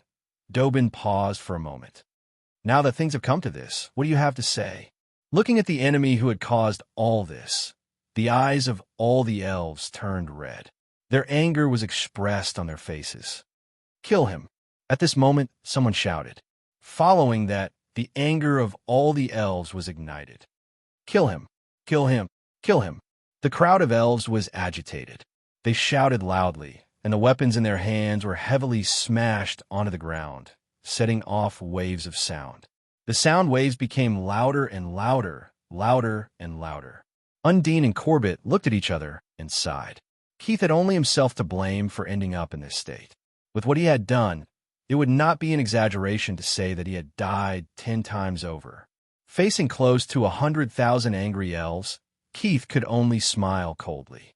Dobin, Weiss, Lavina, and the other elders glanced at each other and cast inquiring gazes. The other elders thought for a moment and nodded heavily. Dobin quickly understood their meaning and said with a cold face, Let's go and see what's going on. With a cold expression, he said, Great Elder Keith has betrayed the elf clan and deliberately instigated a civil war, causing great losses to the elf clan. This is a heinous crime. After careful consideration, the Elder Council of the elf clan has decided to sentence Great Elder Keith to death. This will be carried out immediately. Weiss sneered. Keith, you are still considered lucky. Although you are about to die, you have regained your position as the Great Elder before you die. You have admitted to what you have done for the elf clan. Ha! You can die in peace. Dobin nodded and said, Do it. Leave him with an intact corpse. Let me do it. At this time, a blood elf sword saint walked over. Like the other elves, his face was filled with anger. With a swish, he unsheathed his shining longsword and bowed to Elder Dobin. Dobin nodded in agreement. That blood elf sword saint raised the longsword in his hand, gritted his teeth, and said hatefully, Keith, thanks to you, I lost my brother in a conflict with elves of the same race. My own brother, and all of this was driven by your evil lies. Today, I'm going to kill you to avenge my brother. After saying this, that cold longsword was about to stab down. Ha ha ha! At this time, Keith finally couldn't restrain himself and laughed loudly. His laughter reverberated, causing everyone's eardrums to hurt. With just you? You want to kill me? Dream on. At this moment, a sinister smile appeared on Keith's face. He flipped his hand, and a black fireball appeared in his palm. Come out, Lord Soul. Let these elves see your power. What is that? Everyone was shocked as that fireball slowly turned into the shape of a person. When Soul came out and saw Keith's appearance, he was shocked. Keith, how did you end up like this? Keith smiled. Lord Soul, this is a long story. I will tell you slowly when there is time, but for now, I need to borrow your strength." After saying this, Keith didn't wait for Soul's reply and grabbed that black fireball and swallowed it. Chapter 432. Booknet is not good. Quickly stop him. Although he did not know why, Dobin felt that something was wrong and quickly ran over. He subconsciously wanted to stop Keith's actions, but it was already too late. Keith had already swallowed that bundle of black flames. Boom! Powerful black flames erupted from Keith's body and spread out in all directions like a halo. The Blood Elf Grand Swordmaster closest to him was sent flying by the shockwave. Ha ha! Too late! You're too late! Keith's body floated in the air, his whole body wrapped in black flames. That was the destructive power from hell. Keith had forcibly fused with Thor's remnant soul. At this moment, he already had a part of Thor's power. The black flames on Keith's body became more and more vigorous, and his power also soared. At this moment, the black flames turned into a black ball of light. The diameter of this black ball of light became bigger and bigger, and the black flames filled the sky like a black sun, illuminating the bright sky into darkness. Not good. Undine opened her eyes wide. She did not expect that the outcome that she thought would be certain of victory would be reversed at this moment. What she did not expect was that this reversal would be disastrous. This is bad. Everyone's face was filled with shock. Keith's power was too terrifying, causing their bodies to involuntarily tremble. That's an incomplete soul. Ron took a deep breath, and a trace of seriousness appeared on his face. From the power of this remnant soul, the owner of this soul is unimaginably powerful. At this moment, the black ball of light emitted a glaring light. Finally, everything in front of them started to return to normal. The black flames slowly dispersed, revealing Keith's true appearance. What?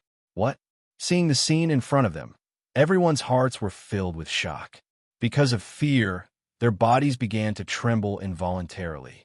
What appeared in front of them was a huge monster with a strange appearance. This monster's face was very similar to Keith's, but its body was abnormally huge. From head to toe, it was more than 7 meters tall. Its body was full of muscles and was full of strength. The monster had a pair of huge horns on its head, and its blood-red eyes were filled with evil. The most eye-catching thing was the pair of huge wings on its back, gently flapping, exuding a majestic aura. This is a demigod powerhouse. This alien is actually so powerful. Upon seeing Keith, mountain giant Montan's face darkened. At this moment, there was a hint of seriousness on his face. He scratched his head and said, "I'm afraid this matter is a little troublesome. Divine realm expert." Dobin's teeth were chattering. His heart was filled with fear and despair. At this moment, he knew very well what the appearance of a God realm powerhouse meant. We're finished. Undine closed her eyes in pain. She had used up all her strength in that attack just now. Keith floated quietly in the air. He lowered his head and looked at his hand. His bloodthirsty eyes were filled with disbelief. This power is too strong. This is a God realm. This is the power of a God realm. A God realm expert was called a demigod in their world. Keith did not expect that the remaining power of Lord Thor would be so strong that he had accidentally advanced to the God realm. Keith raised his head coldly. His eyes were filled with killing intent. He looked at the elves as if he was looking at dead people. Although this power did not belong to him, it was enough to deal with these elves who did not know what was good for them. Who are you? Dobin suppressed the fear in his heart and stuttered. At this moment, he could not even speak clearly. Haha, Elder Dobin, are you asking me? When Keith heard this, he turned to look at Dobin and sneered. There's no harm in telling you. In our world, this form is called a demigod expert. Of course, they have another name. At this point, Keith deliberately paused and softly spat out a word. Great Demon. The 3 words Great Demon shook everyone's hearts. Great demons were described in all the literature and legends of the Noah continent. They were powerful, bloodthirsty, evil, and full of power. However, no one thought that such a creature actually existed in this world. the blood-red muscles, the black flames that kept jumping, and Keith's smile that was filled with killing intent. All of these turned into the legendary ultimate evil creature, the legendary Great Demon. Keith, what are you trying to do? Elder Marlowe of the Blood Elf clan swallowed hard and asked in a hoarse voice. What am I trying to do? Keith smiled faintly. His eyes narrowed, and traces of killing intent appeared on his face. You foolish elves ruined my plan. So today, all of you will die. The wings on Keith's back flapped violently, and a gust of wind blew. The gust of wind was mixed with black flames, burning everyone's faces. I'm going to kill all of you. I'm going to destroy the world tree of your elf clan. I'm going to destroy everything you have. You elves are not willing to submit to me, so you're destined to disappear from this world. Pornographic novels, Keith shouted crazily and released the power of his divine territory without any scruples. I won't let you do that. Before Keith could finish his words, a huge figure suddenly stood out. It was the mountain giant Montan. He said in a low, muffled voice, "Outsider, very powerful. Although I don't know where you're from or what your purpose is in coming to the elf clan, as the guardian of the elf clan, I can't let you do whatever you want," Keith sneered. "Ha! An elemental creature from God knows where dares to boast shamelessly in front of me. Although your power has reached the divine territory, you're far from being my match. After I fuse with Lord Thor's soul, my power will be the strongest in the Noah continent." Keith's lips curled into a mocking smile. "Since you're in such a hurry to die, I'll fulfill your wish, Scythe of Destruction."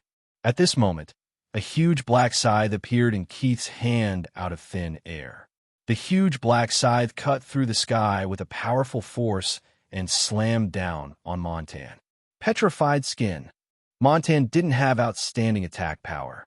Besides, Keith was in the air, so Montan couldn't hit him at all. He could only use his strongest defense. Boom! The huge black scythe slammed into the mountain giant's chest, creating huge sparks. The mountain giant once again used his sturdy body to protect the elves. The mountain giants weren't a powerful fighting race. They were most proud of their huge bodies and their sturdy bodies, but they had very few defensive and offensive means. Even so, Montan was still a divine territory through and through. At least, the Chimera had been beaten up by him to the point that it couldn't get up until now. However, Montan miscalculated this time. The huge black scythe slashed across, and there was a sound of heaven and earth shattering. Under Montan's astonished gaze, a huge hole appeared in his sturdy body, and gravel flew everywhere. After being hit by the huge black scythe, the mountain giant lost his balance. His huge body tilted and began to fall to the ground. "Oh no, Dodge!" Dobin saw this and jumped up anxiously. "Run!" Seeing the mountain giant fall to the ground, the elves all ran away. The mountain giant's fall wasn't so easy. Its huge body fell heavily to the ground. It was the shore of the island in the middle of the lake. There was a huge sound, and the entire island seemed to have been flipped over. The waves were more than 10 feet high. The mountain giant, who was as tall as a mountain, fell down. There was a huge hole in his chest. This time, he couldn't stand up anymore. It was as if cold water had been poured over their heads. At this moment, everyone was stunned. One move, just one move, and he defeated the mountain giant, who had the strength of a divine territory and was famous for its defense. Keith's current strength had far surpassed his initial strength. "Ha ha! Die, all of you die!" Defeating the mountain giant meant that no one could stop him anymore. Amidst his maniacal laughter, Keith raised his hand, and the huge scythe of destruction slammed down again. There was a huge sound like a landslide. The huge mountain rock was smashed into pieces, and countless pieces of rock fell down. Many elves were sent flying by the powerful impact. Some elves were seriously injured, and some even died. Seeing this scene, Dobin's heart was bleeding. Compared to the other races, the elves did not have a large population. Every death of an elf was a huge loss to the elves. However, facing a great demon with the strength of a divine territory, Dobin was at a loss. He had no choice but to look at Undine for help. Undine sighed. She naturally knew what Dobin meant. On the surface, it seemed that only she, who was also a divine territory expert, could defeat Keith. Undine shook her head helplessly. At this moment, she couldn't do anything without any strength. Keith was right. With his current strength, even if he wasn't the strongest in the Noah continent, he was close. Among the divine territory experts in the Noah continent, there were very few who could defeat him. Even if Undine recovered all her strength, she might not be a match for him now. Thinking of this, a figure appeared in Undine's mind.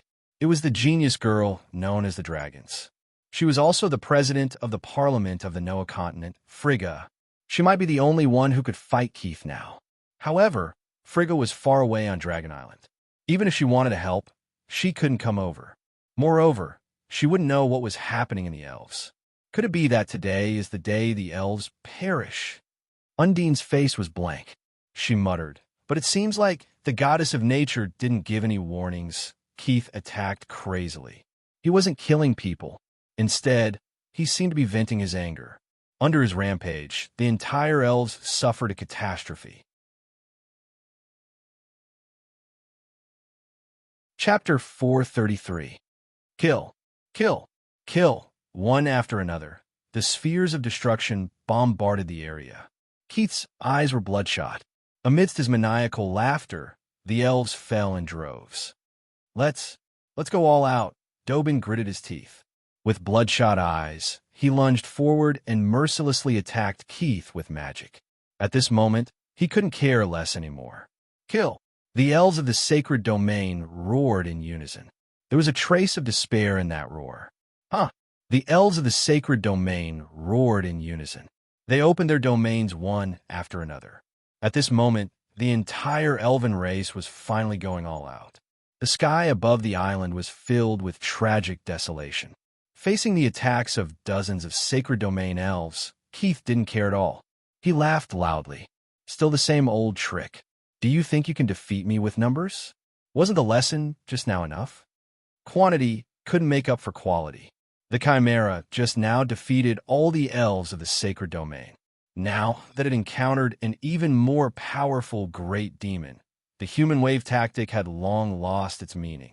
Amidst his maniacal laughter, the black flames on Keith's body intensified. He raised his right hand high, and a black vortex of energy spun in his palm. Then, he released his most powerful battle skill, Scythe of Destruction. The air suddenly froze, and a huge black scythe appeared out of thin air. With a powerful and oppressive aura, it slammed down. There was an earth-shattering sound. It was as if nothing in the world could stop this tyrannical power. The huge mountain was split open in the middle like tofu. The huge black scythe slashed across, and the elves of the sacred domain, elves' domains, exploded. Like kites with broken strings, they fell to the ground one by one. Dobin's body fell heavily to the ground. He was seriously injured. After a long time, he struggled to get up. There was a deep wound from his right chest to his left abdomen. Blood was constantly dripping from it. Dobin's face was full of pain. However, this pain didn't come from his fatal injuries. It came from his heart. If death could save the elves, Dobin would do it without hesitation. Undine stood up with difficulty. Ron's strength hadn't reached the sacred domain. How could he fly in the sky without the help of anything? It's time. Ron, who was standing in the sky, slowly raised his head and looked at Keith, who was wreaking havoc not far away, with a cold look in his eyes. Killing innocent people is unforgivable. Ron's tightly clenched hand slowly opened, and a bunch of black threads pulsed in his palm. Divine power of death. Ron only had a trace of divine power of death. At this critical moment for the survival of the elves, Ron decided to use it. Ron's heart was moved. He saw the trace of divine power of death enter his palm like a snake. Not long after, that small trace of divine power of death disappeared and entered Ron's body. At this moment, Ron felt his body heat up and a force rose with a whoosh. This power is too familiar. Ron's body trembled. He was trembling because of excitement. That trace of divine power of death seemed to be incomparably compatible with his body. Once it entered his body, it quickly fused with him. Pong! Ron's body erupted with a large amount of black energy. At the same time, his pitch-black eyes also turned green. The divine power of death entered his body and burst forth with unparalleled power. After absorbing this trace of divine power of death, Ron's soul rapidly strengthened. The black energy continued to spread. Soon, it turned into a black fog. The black fog flowed like water and unknowingly covered half the sky. With a hissing sound, the black fog continued to expand. Ron's soul was on the verge of bursting. At the same time, his soul force continued to rise.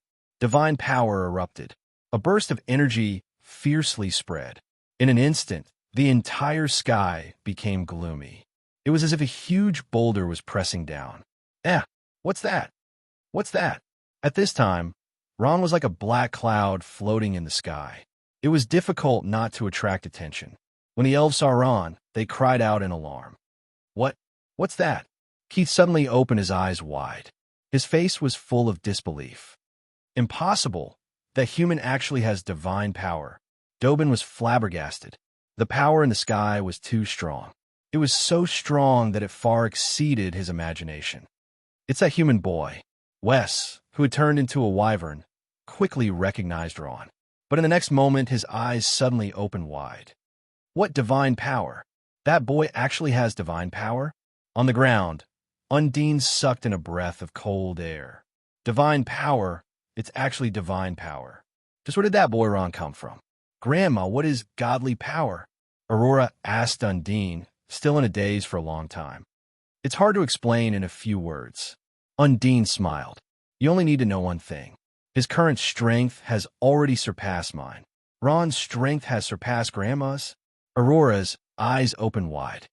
How is that possible? Slya excitedly shouted. Could it be he can defeat Keith? Undine smiled and nodded with certainty. As long as he wants to, he can definitely do it. A guy with divine power. Interesting. Corbett smiled. I already said that this boy is not simple. He has a lot of secrets. It's the divine power of death. Keith quickly confirmed the attribute of the divine power on Ron's body. It was different from his own destruction energy. The divine power of death was a superpower from another main plane. How is that possible? Could it be that a god from the main plane of the undead has come to the Noah continent? Keith clenched his teeth. If that was the case, he would not be able to contend against him. The difference between a god-level expert and a true god was too great. Moreover, the divine power of death was notoriously difficult to deal with. However, the human boy in front of him was clearly not one of them. This made him slightly relieved. At this moment, Keith thought for a while and asked loudly, Human boy, who are you? Why do you have the divine power of death? Ron smiled coldly. Who I am is not important. What's important is that you must die today. As he spoke, he raised his hand and used the divine power of death to summon a bone spear, just like what Grandpa Homelin had taught him. A bone spear infused with divine power was no longer an ordinary bone spear. This bone spear was completely black and emitted a powerful energy of death. Death Spear. The death spear that had destroyed half of Asinaris in one strike finally appeared in Ron's hands. The moment the death spear was summoned, the power on Ron's body flourished. His body was covered in black fog, and he was not at a disadvantage in the slightest when compared to Keith in his great demon form. In fact, he was even stronger. The elves recovered from their shock. At this moment, they could see that this human's strength was not to be underestimated. Come on, kill him. Yes, kill him. Kill him. Pornographic novels, the elves shouted one after another. The instant they saw Ron, their eyes filled with hope. No, you can't kill me. Seeing that Ron was about to attack, Keith hurriedly waved his hands. We're both part of the evil faction. You can't kill me. Evil suborder. Ron froze. What is the evil suborder? Hell and the undead plane belong to the same faction. Simply put, we're on the same side, so you can't kill me. Keith hurriedly explained a relationship between the two in the most concise manner possible. Although he had transformed into a great demon, he didn't want to fight someone with divine power. What he didn't expect was that Ron didn't know anything and didn't understand what he was saying. Hell's Main Plane? Undead Plane? Same faction? You don't know what you're talking about? Ron didn't understand at all. He shrugged. Your flowery words are meaningless. You slaughtered an entire race of elves, so you're my enemy. So you must die today. After saying this, Ron no longer hesitated. He threw the death spear in his hand, carrying the hope of all elves at Keith. Chapter 434. Ron threw the spear of death in his hand with all his might.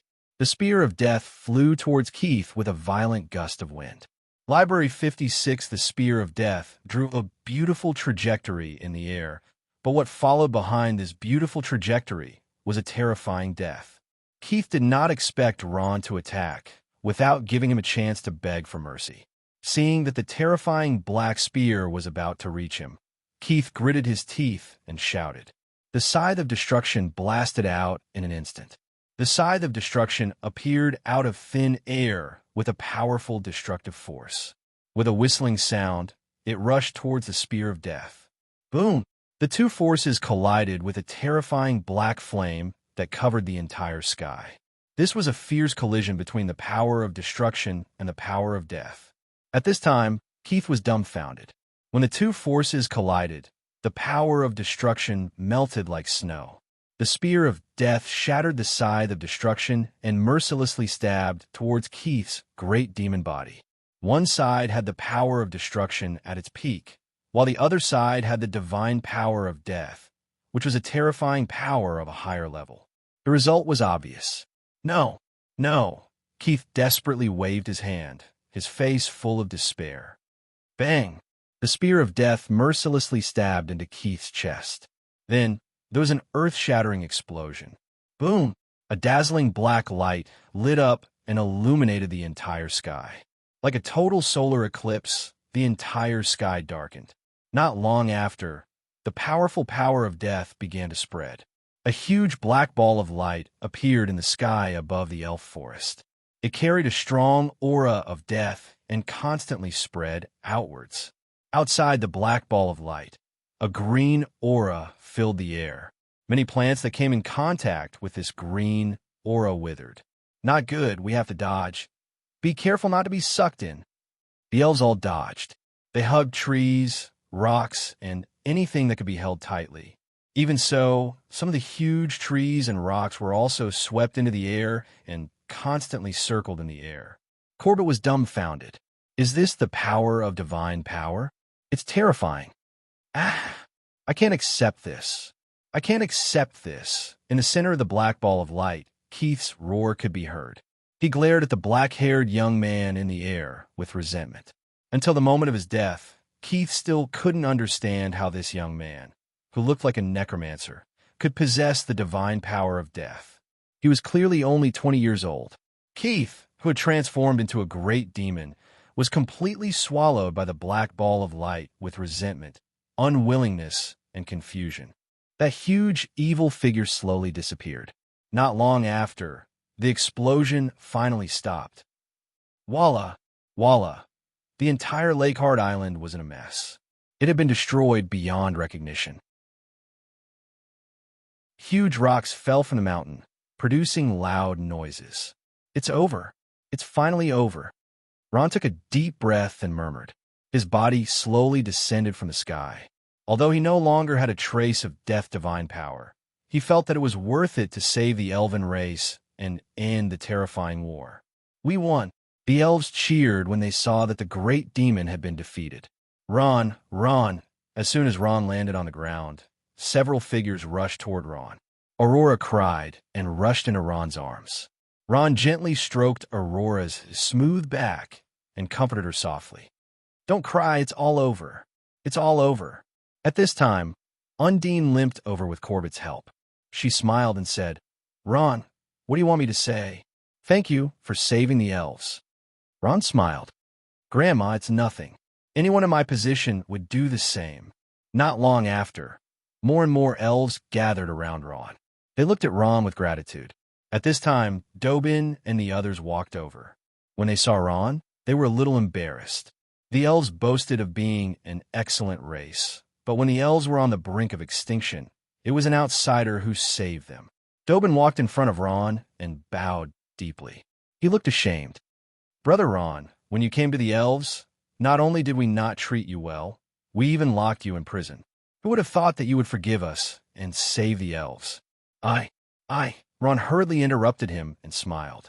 Elder Dobin, there's no meaning in your words. The elves are a hospitable race. I'm happy every day here. How can you blame Keith's actions on the elves? Besides, I've never taken it to heart. Dobin nodded. Brother Ron, thank you for your understanding. Your efforts will be rewarded with the friendship of the elves. Ron's open-mindedness won the favor of many elves. There was a burst of warm applause. The elves were simple and honest. They knew who was their enemy and who was their friend. Dobin and a few elven elders discussed in low voices for a while. Dobin turned his head and said with a smile, I've just discussed with a few elders and reached a consensus. On behalf of the elders, I now announce that Brother Ron will be awarded the title of hero. As a friend of the elves, you can freely enter and leave the elf forest. Ron was a little flustered. He blushed and said, How can this be? Great. The elves cheered. Aurora was so excited that she hugged Ron's face and kissed him. After being teased by Slya and the others, her face suddenly turned red. Ron stayed with the elves for 3 days. On the morning of the 4th day, Ron brought Becerra, Rainey, and Kay out of the elf forest. Knowing that Ron was preparing to leave, many elves spontaneously sent Ron off. Ron, have you really decided to leave? Slya's eyes were red and full of reluctance. At this moment, she was already wearing the Elven Queen's attire. After her mother abdicated, Slya took over the Elven Queen's scepter. Ron nodded. I've already decided. Slya's eyes were full of sadness. She nodded and said in a hoarse voice, Come back more often when you're free. After saying that, she started sobbing softly. Dobin and a group of elven elders also came to send Ron off. In the current Elder Council, Dobin was the Great Elder. Wes had regained his status as an elder. The Blood Elf Warlock Marlowe, who was once an elder of the Blood Elves, had also regained his position as an elder. Ron, stay. Before Ron left, Undine persuaded. The Council's order to kill you has not been lifted yet. You have also lost the last of your death god power. If you stay, I can protect your safety. When the next council convenes, I will think of a way to lift the order to kill you. At least, you should stay until the next council convenes. Ron smiled and refused. Grandma Undine, there's no need. I have enough power to protect myself now. At least, the elites of the sacred domain can't kill me. Don't worry. The space bags and weapons confiscated by the Blood Elves were also returned to Ron and the others.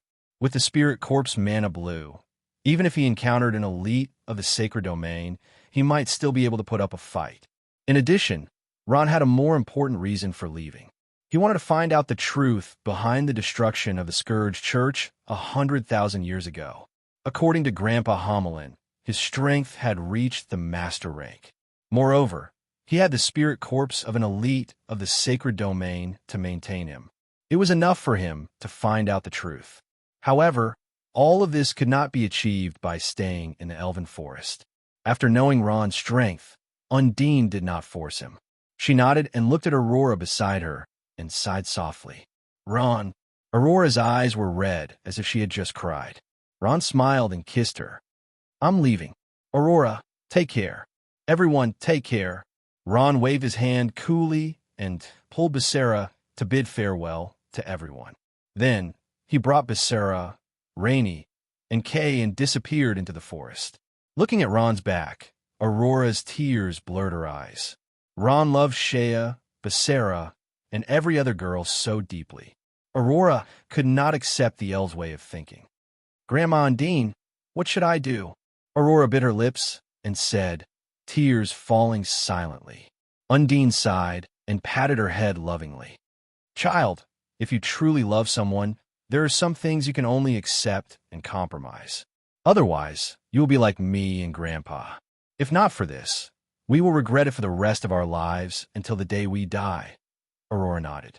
She raised her teary eyes and said softly, I know. I will work hard to learn to accept them. At this time, Shea smiled and said, Okay, I'm leaving too. Everyone take care. As she said that, she glanced at Corbett and smiled.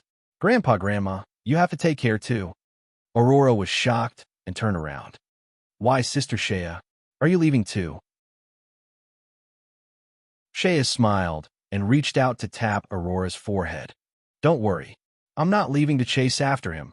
Aurora saw that her sister had seen through her and smiled embarrassedly. Sister, why are you leaving? Why don't you stay in the elf forest? What can I do in the elf forest?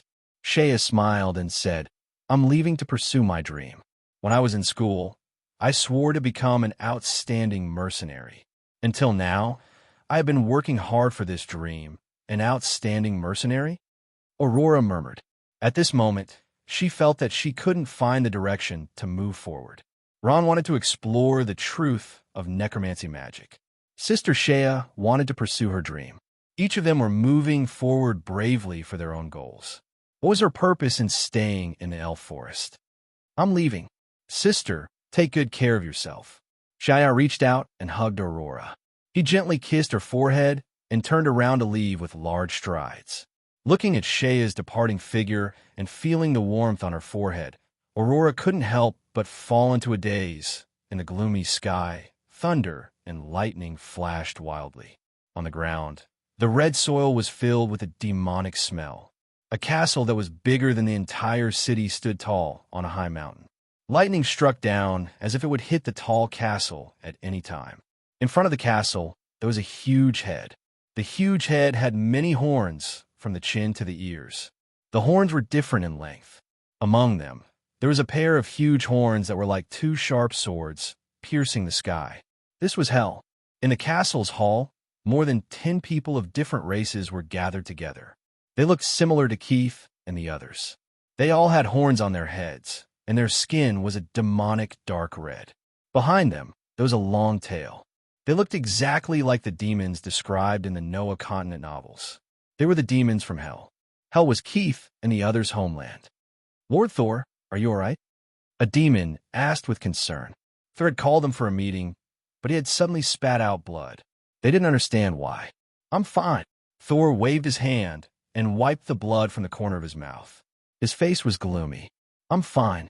But just now, my soul clone in the Noah Continent was destroyed. A soul clone in the Noah Continent? That demon was shocked. You're saying that Keith and the others failed their mission? Thor nodded. That's right. I can feel that his aura has already disappeared. He even used my power in the end. Unfortunately, he still failed.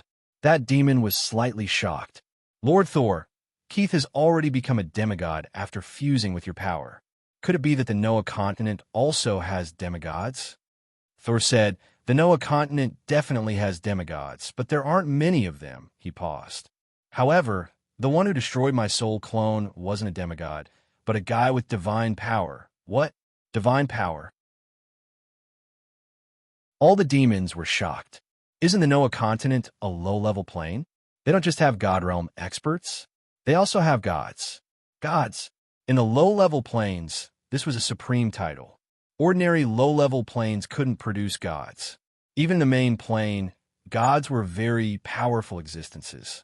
The so-called demigods couldn't be compared to gods. Thor shook his head. According to the information I've received, there are no gods in the Noah Continent, but we can't rule out the existence of gods. He paused. The one who killed my soul clone seems to be the divine power of death from the main plane of the undead. Investigate for me. When did the undead reach so far? Undead. That demon thought for a while and shook his head like a rattle drum. I don't think so. The undead are now fighting with the Guangming gods in the main plane of order. The war is very fierce now. I don't think they have time to do anything else. Thor's face was gloomy, and he didn't speak. At this time, another demon said, Lord Thor, if Keith is dead, our plan to reclaim the Noah Continent at the lowest cost should be impossible. I think the army should make plans early. Thor smiled sinisterly. It's okay. As long as our army takes back the troops on the Eastern Front, reclaiming the Noah Continent shouldn't be a problem. Although he said this, Thor also knew that their army was under great military pressure on the Eastern Front. We can only wait for the war on the Eastern Front to end. The first demon sighed. With their army's strength, there was no need to set their eyes on the small Noah continent. However, they came to the Noah continent for another purpose. At this time, another demon said, "Lord Thor, there's still no news from the army commander." "No." Lord Thor shook his head. "I can basically confirm that the army commander is in the Noah continent, but I don't know where he is." "That's right." The demon nodded and said proudly, "As soon as the war on the Eastern Front ends, we will immediately start an expedition and take the entire Noah continent. The army will win. The army will win." Many demons raised their hands and shouted loudly. Their faces were hot, and their morale was at the peak. As a fighting race, their eyes were full of fierce and cruel light. Saul raised his head and looked at the sky with cold eyes. "If I find out who killed my soul avatar with the divine power of death, I will make him beg for death." Saul's canine teeth glowed as he looked at the sky with cold eyes. "If I find out who killed my soul avatar with the divine power of death, I will make him beg for death."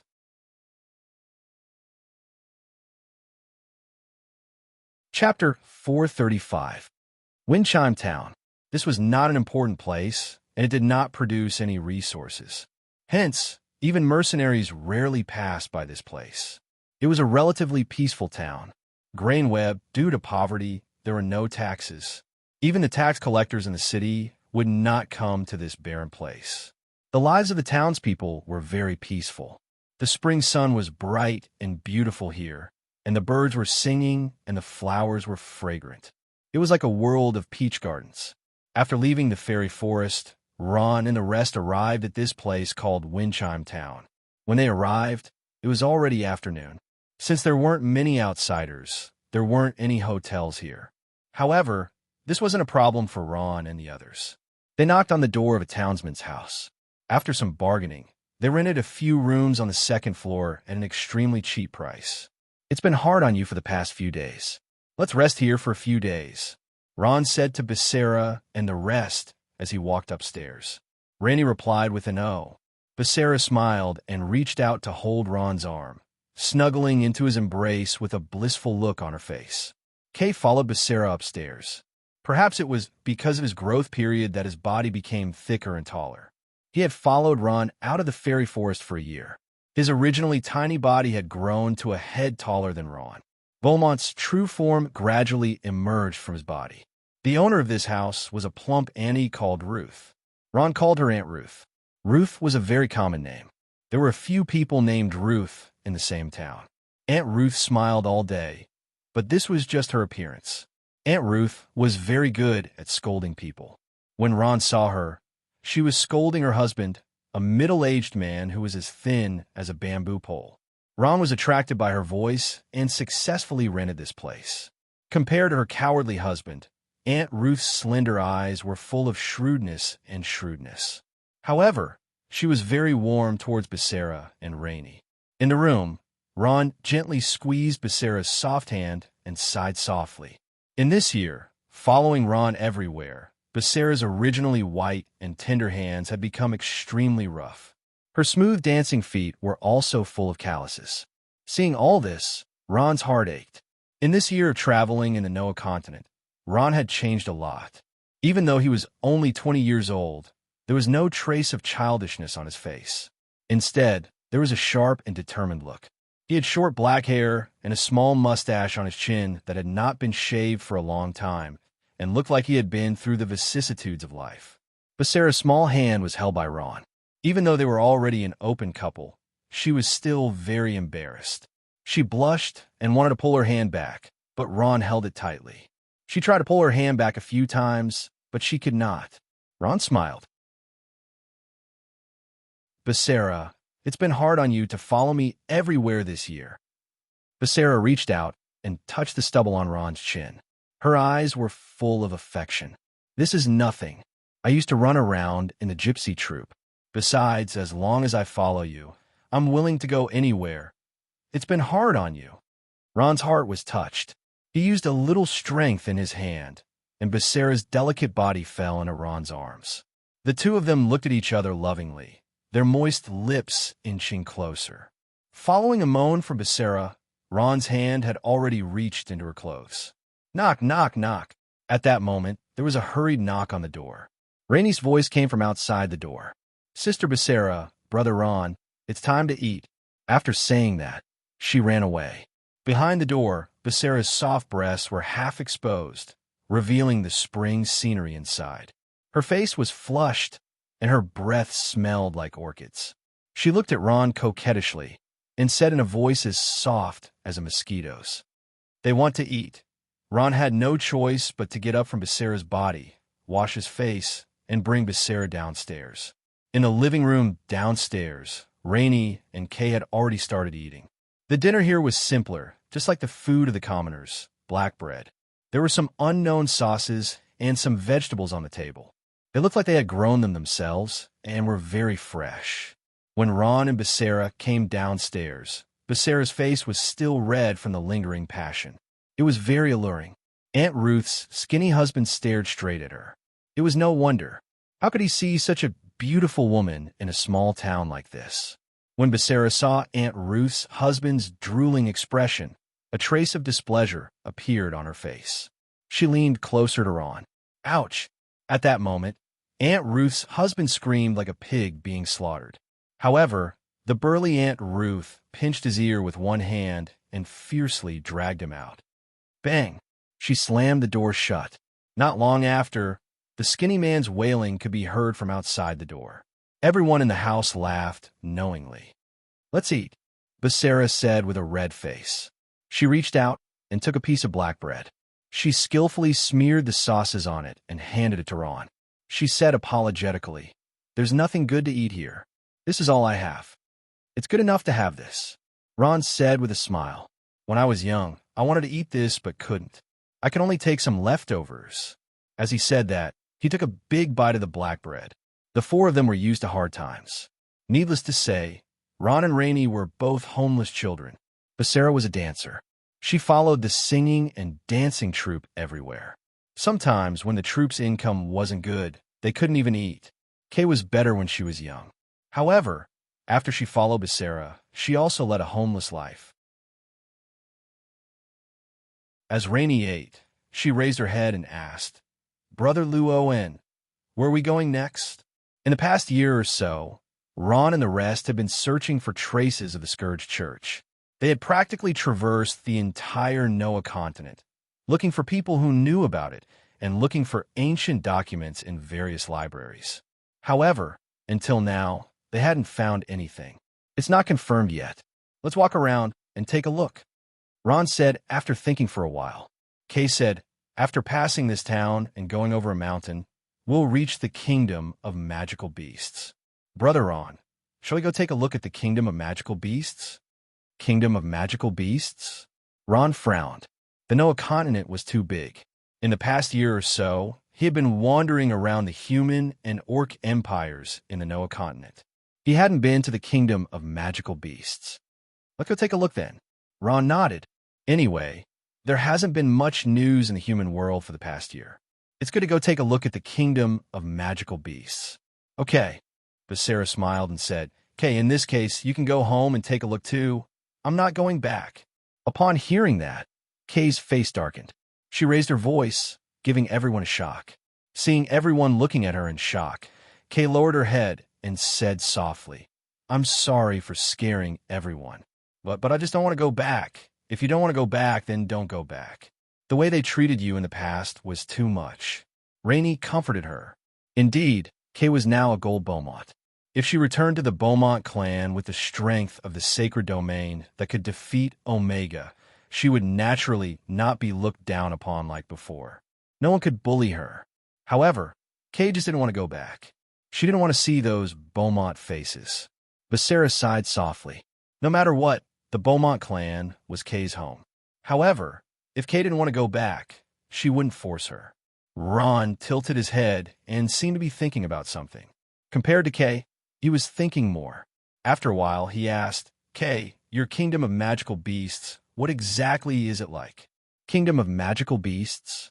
Kay smiled and thought for a while before saying, "Kingdom of magical beasts isn't really an empire. It's more like a gathering of various tribes. There's no unified government or army. Various powerful tribes control many small kingdoms, but these small kingdoms are not unified. Kay paused and drank a mouthful of water. Right now, the kingdom of magical beasts is nominally the Lion King of the poisonous Manticore clan. However, in reality, the real ruler of the kingdom of magical beasts is the dragons. Dragons? Ron was a little surprised. The kingdom of magical beasts was different from what he had imagined. Yes, dragons. Kay nodded. Although our Beaumont clan is also very powerful and is known to the outside world as a high-level magical beast clan that is on par with the dragons, in reality, the strength of our Beaumont clan can't be compared to the dragons at all. We only have one seat in the Senate, but the dragons have 2 seats. Furthermore, their positions are also very high. They are the Speaker and Deputy Speaker. Rainey thought for a while and said, then the Elf clan is also very powerful. They now have 3 God Realm experts. Kay smiled. This is different.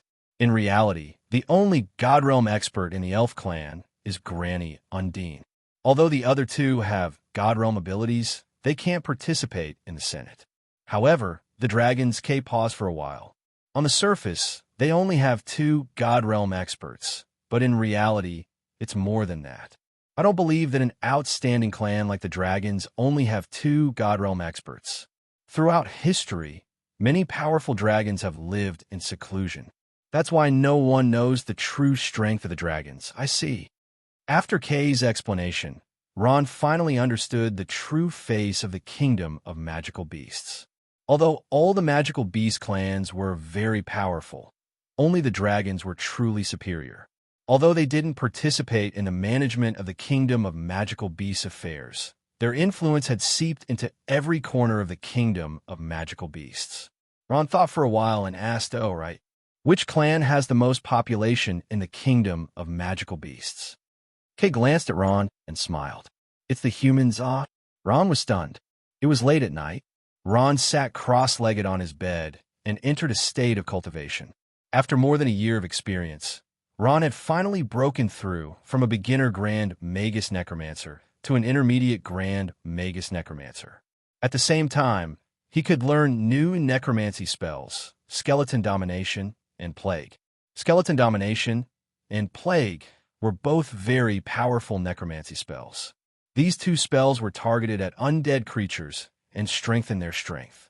Skeleton Domination increased the attack power, defense, speed, and other attributes of skeleton warriors, skeleton mages, and skeleton mages. Plague was a supplementary attack similar to spreading disease. The summoned undead creatures would carry this plague. When the enemy's wounds were infected with the plague's poison, they would become weak. In serious cases, they would even faint. These 2 necromancy spells played an important role in a necromancer's actual combat. In fact, necromancy spells would become very powerful once one reached the Grand Magus level. There wasn't a single necromancy spell that was useless. Ron closed his eyes and gradually entered a state of cultivation.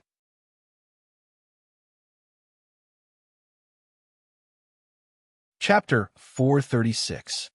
She also said that a beautiful girl like me should be careful and close the doors and windows at night to prevent ghosts from coming in. Basara patted her ample chest. This is too scary. You believe that? Ron said with a smile. Ghosts are souls. Don't forget, I specialize in the study of souls.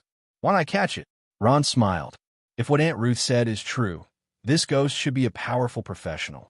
Perhaps it's a thief or something like that. They've never seen a thief before. Maybe it's not surprising that they're mistaken. Basara smiled and stuck out her tongue. So it's a thief. Ron, hearing you say that, I'm relieved. Ron looked at Basara, his dark eyes flashing with a trace of passion. Basara, don't leave tonight. Sleep here. Basara's face turned red. Her head almost reached her neck. She whispered shyly, okay. Her voice was so soft that it was almost inaudible. Grain web. Night fell. The bright moon shone on the ground, and the ground was covered in a layer of silver. The night wind blew, and the old windows creaked. Nobody knew when it started, but the moon slowly hid behind the clouds. The ground became pitch black, and one couldn't even see their own fingers. At this time, a small voice came from the roof. It was very soft, but Ron still heard it. He suddenly opened his eyes. Someone's coming. At this time, a dark shadow landed on the roof of Ron's house. It gently lifted the roof tiles and looked outside. Ron simply closed his eyes and pretended to be asleep. Through the corner of his eyes, he saw a pair of dark brown eyes on the roof. The owner of these eyes was staring at Becerra, who was next to him, with a perverted look in his eyes. The person on the roof looked carefully for a while, then gently covered the roof tiles. Ron thought to himself, "This person looks like a thief. Is he here to steal something? But why did he leave again?" Ron's gaze fell on the several spatial bags on the table. If a thief were to visit this place, he would definitely target these items. The thief hadn't actually left. Just as Ron's imagination was running wild, the window gently opened. A black shadow pushed open the window and tiptoed in. This shadow's footsteps were very light, and it looked like his movements were quite professional. He was indeed a thief. As soon as he entered, he used the thief class's invisibility skill. Only a vague silhouette could be seen, but in the darkness, it was already very well hidden. The bandit didn't even look at the portal bag on the table. Instead, he walked straight to the bed. With a slight movement of his hand, a shiny book 56 monster appeared out of nowhere. He seems to be able to achieve complete invisibility, leaving no trace behind. What? Completely invisible? Kay's eyes widened in surprise. "It's you. Look." Ron pointed at the grass and saw that something seemed to have streaked across the grass. However, there was not a single person on it. At this time, Becerra, Rainey, Aunt Ruth, and the rest walked out of the house. "Aunt Ruth, why did you come out?" Becerra saw Ruth come out and greeted her.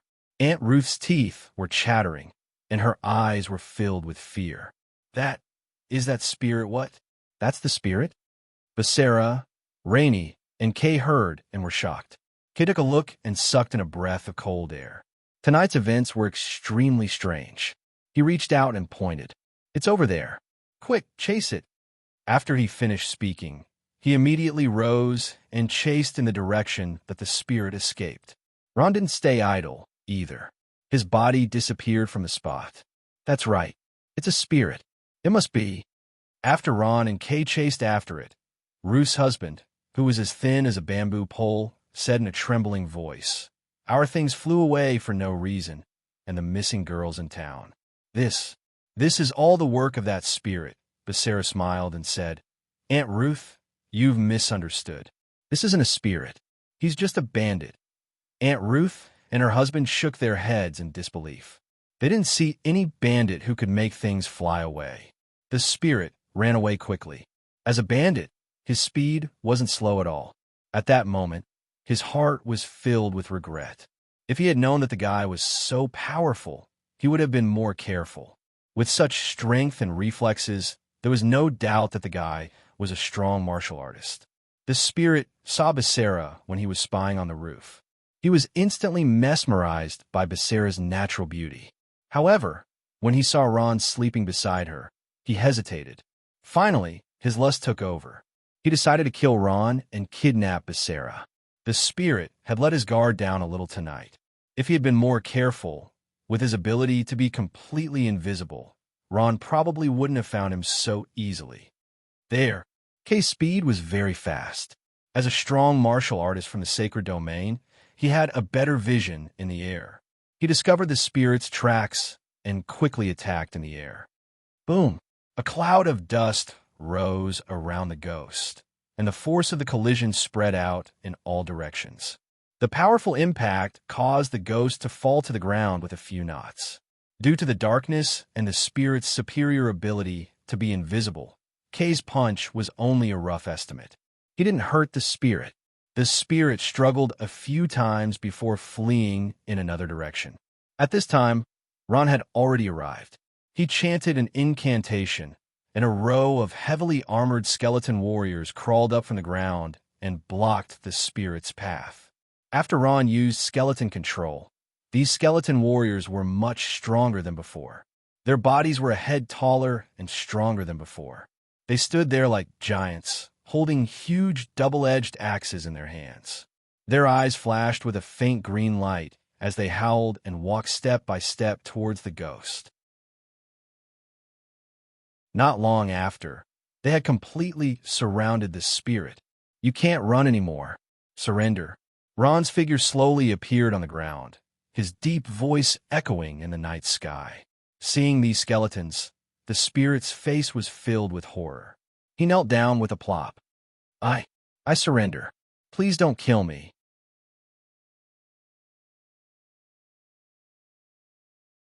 Chapter 437. Ron felt a little strange. He didn't expect that this ghost would surrender as soon as he saw him.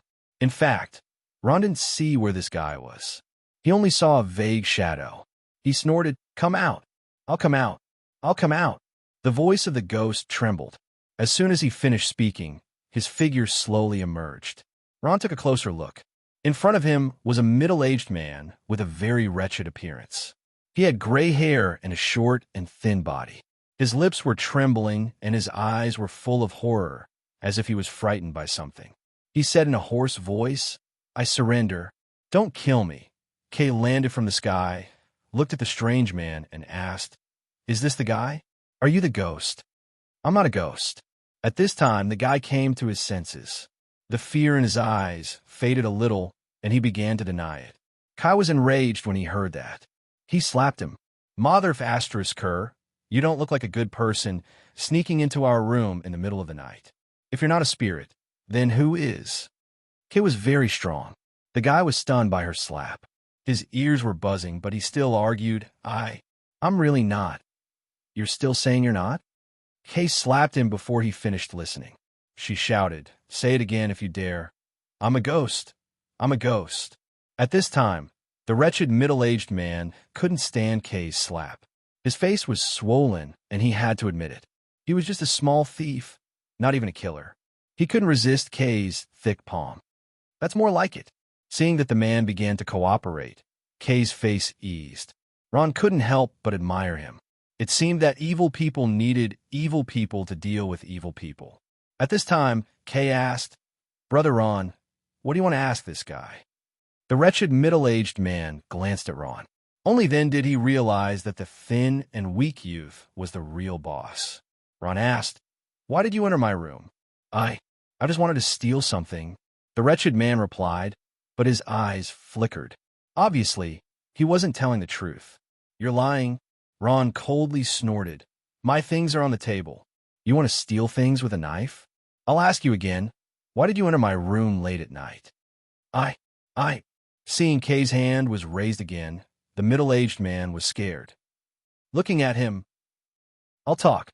The wretched middle-aged man finally gave in. He helplessly said, "Actually, I saw the woman sleeping next to you. I wanted to kill you first, and then," before the man could finish his words, Kay jumped up as if she had been stabbed in the butt by a needle. "Pa!" She slapped the man, making him see stars. Kay stared at him and cursed. "You mother of asterisk cur, that's my sister. You dare to do something to my sister, I'll kill you." Kay was furious.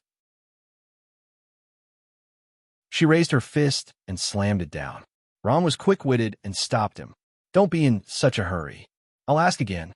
Ron looked up and down at the wretched middle-aged man and asked, "When you were about to assassinate me, you even completely hid your aura?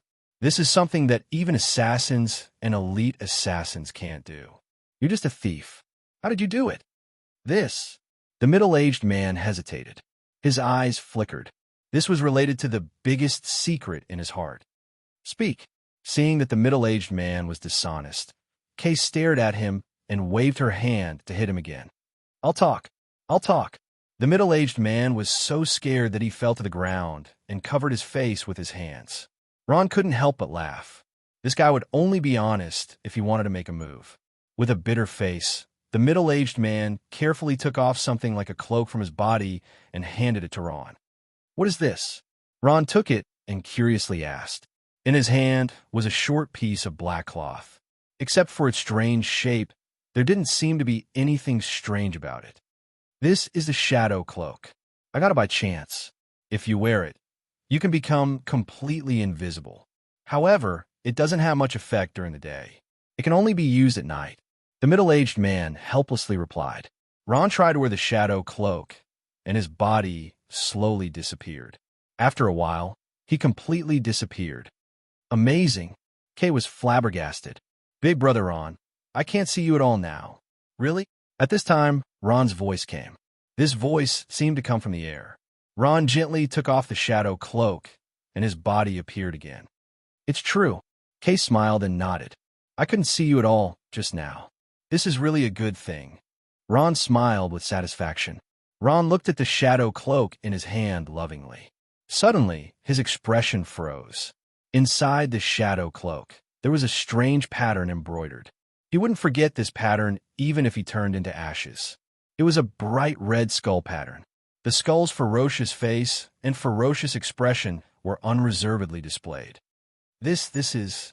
Ron's lips trembled and his hands couldn't help but tremble. No, he wasn't mistaken. This was the blood-red skull flag that Ron saw in his dream. This was definitely the symbol of the Scourge Church. "Big brother Ron, what's wrong?" Kay saw that something was wrong with Ron and asked. Suddenly, Ron stretched out his hand like an angry lion and grabbed the middle-aged man's collar. He roared, "Speak. You tell me. Where did you get this thing?" This. The sudden change caught the middle-aged man off guard. He was frightened and couldn't speak for a long time. "Speak quickly, or I'll kill you." Ron glared with bloodshot eyes, his body emitting a murderous aura. It had been a year, a whole year. In order to find traces of the Scourge Church, Ron's footprints almost covered the entire Noah continent. However, he didn't find any clues. How could he not lose his composure when he suddenly saw it here? Big brother Ron, don't worry, he'll die like this." Kay saw that Ron had lost his composure and was somewhat stunned. He immediately separated the two. The middle-aged man was pushed away and sat on the ground, coughing. Ron took a few deep breaths and took the opportunity to calm down. Only then did he stare at the middle-aged man's yellow novel. He said coldly, "Speak. Where did you find this thing?" The middle-aged man's eyes were a little frightened. He hesitated for a moment. I'm afraid you won't be able to find it even if I tell you." "Speak quickly." Kay and Ron shouted in unison. The middle-aged man trembled. "I'll say, I found this thing in the City of Zombies." "City of Zombies?" Ron was greatly surprised. He thought for a moment and was sure that he had never heard of the name of the city. He turned to Kay and asked, "Kay, is there a city with this name in the kingdom of magical beasts?" Kay shook her head blankly. Both of them looked at the middle-aged man. The middle-aged man hurriedly said, "Of course you haven't heard of it. This City of Zombies is not in the Noah continent, but in another plane. Moreover, this City of Zombies is also a name in the mercenary world. Whether the abandoned city is called this name or not, we don't know." After the middle-aged man's explanation, Ron and Kay finally understood the whole story. The City of Zombies, as the name suggested, was filled with countless terrifying corpses. These corpses could actually move and take the initiative to attack people. These living corpses were extremely powerful. Some of them even had the strength of a master. These corpses were already dead. In battle, there was no concept of death at all. Coupled with the terrifying number of corpses, it was called a forbidden area in another plane. The most frightening thing was that when mercenaries died, they would turn into living corpses and attack their companions. Just a few months ago, the middle-aged man followed a mercenary group into the City of Zombies. The mercenary group suffered heavy casualties. The middle-aged man and a few of his teammates relied on excellent luck to escape from the City of Zombies. And this experience became a nightmare that the middle-aged man could not get rid of. Although the City of Zombies was dangerous, there were many top-grade equipment and weapons in it. There were even people who found black crystal coins in the City of Zombies. This news spread and attracted countless adventurers. The shadow cloak in the middle-aged man's hand also came from there. After escaping from the City of Zombies with great difficulty, The middle-aged man took advantage of his teammates' unpreparedness and used the thief's magic to steal the shadow cloak and escape. Afraid that the mercenaries would come looking for him, he had been hiding in this remote town, waiting for the limelight to blow over before showing himself. Another plane. Ron took a deep breath. He recalled that the soul-devouring beast once said that the other plane was actually the continent of Omlos from 100,000 years ago. Although the soul-devouring beast's words had yet to be verified, Ron was still willing to believe it. In the past year, Ron had entered the other plane several times. However, the other plane was just too big, and there were too many exotic beasts in it. In the end, Ron searched aimlessly in the other plane and found nothing. After hearing the whole story, Kay and Ron looked at each other. Kay asked, "Big brother Ron, this city is zombies. Could it be? It shouldn't be wrong." Ron said in a deep voice. He turned his head and stared coldly at the middle-aged man. He snorted coldly and said, "Then tell me, where in this other plane is this city of zombies?" The middle-aged man looked into Ron's eyes and felt an inexplicable sense of fear. He thought for a moment and said, "To be honest, I don't know exactly where it is. The other plane is just too big. Even if I give you a map, you won't be able to find it." Kay shouted when she heard this. "Cut the crap. Whether or not we can find it is our business. You better give us the map." The middle-aged man shook his head. "The map is not with me."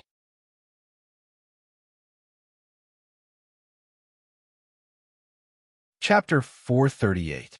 Date: November 22 ND. Catch him. Don't let him escape. Ultimate Hell Evolution. Just as they were talking, there was a commotion not far away. The flashing torches were especially eye-catching in the night. Jingon Book from Book River, hearing that Ron and the others had caught the ghost, the townsfolk of Windcheam Town rushed over with weapons and torches in their hands. "It's him." The leader was Ruth. She rushed over angrily the moment she saw the middle-aged man. Not long after, the townsfolk of Windcheam Town surrounded him. With the help of the torches, Ruth finally saw the man clearly. She was shocked. "John, it's you?" The man named John tried his best to cover his face, but he couldn't. He was immediately recognized by the townsfolk of Windcheam Town. "So you're the ghost. You were the one who kidnapped those young girls. Kill him." The angry townsfolk roared and grabbed John by the collar. Among them was Ruth. Her 17-year-old daughter had also disappeared one day. After some explanation, Ron found out that the man named John was originally a townsfolk. When he was young, he went out to be a mercenary and only returned recently. After returning to his hometown, he became restless and extended his evil claws to the young girls who lived in the same town as him. Using the high speed of a thief and the help of the shadow cloak, John was like a fish in water in Windcheam Town. He snuck into the townsfolk's homes, kidnapped the young girls, and locked them in the dungeon to have sex with them day and night. No one discovered his first crime. After tasting the sweetness of success, John became even bolder. He wandered around aimlessly all day, eyeing the beautiful girls in Windcheam Town. At night, he began to commit crimes. The continuous disappearance of the young girls caused the townsfolk to be fearful. Many people began to move away. Hearing Hardadef's words, everyone's anger was out of control. Kay stepped forward and grabbed Hardadef's collar, pulling him up as he said fiercely, "Tell me, where are the young girls?" I locked them all in the basement." John's whole body trembled as he answered weakly, "Quick, bring us to them." The townspeople were shouting, and someone took out a rope and tied John up. Because Kay was watching, John could not resist. He could only be tied up tightly by the ordinary townsfolk who were not even professionals and escorted back to Windcheam Town like a criminal. The townspeople escorted John back to his home and opened the dungeon. Finally, they rescued the girls who had been trapped for many days. Those girls were naked and their eyes were dull. As soon as they saw their parents, they ran to them and threw themselves into their arms, crying and wailing. Among them was Aunt Ruth's daughter, Lily. Seeing her daughter being tortured beyond recognition, Aunt Ruth burst into tears. Beside the dungeon, the corpses of 3 young girls were found. These girls had all been tortured to death by Hardadef. Upon seeing these mutilated corpses, the townsfolk's anger finally erupted. The victim's parents swung their hose at John, who was tied up and unable to move. John fell to the ground without making a sound. Soon, the lecher in the town was smashed into meat paste by the angry townspeople with farming tools. He deserved to die.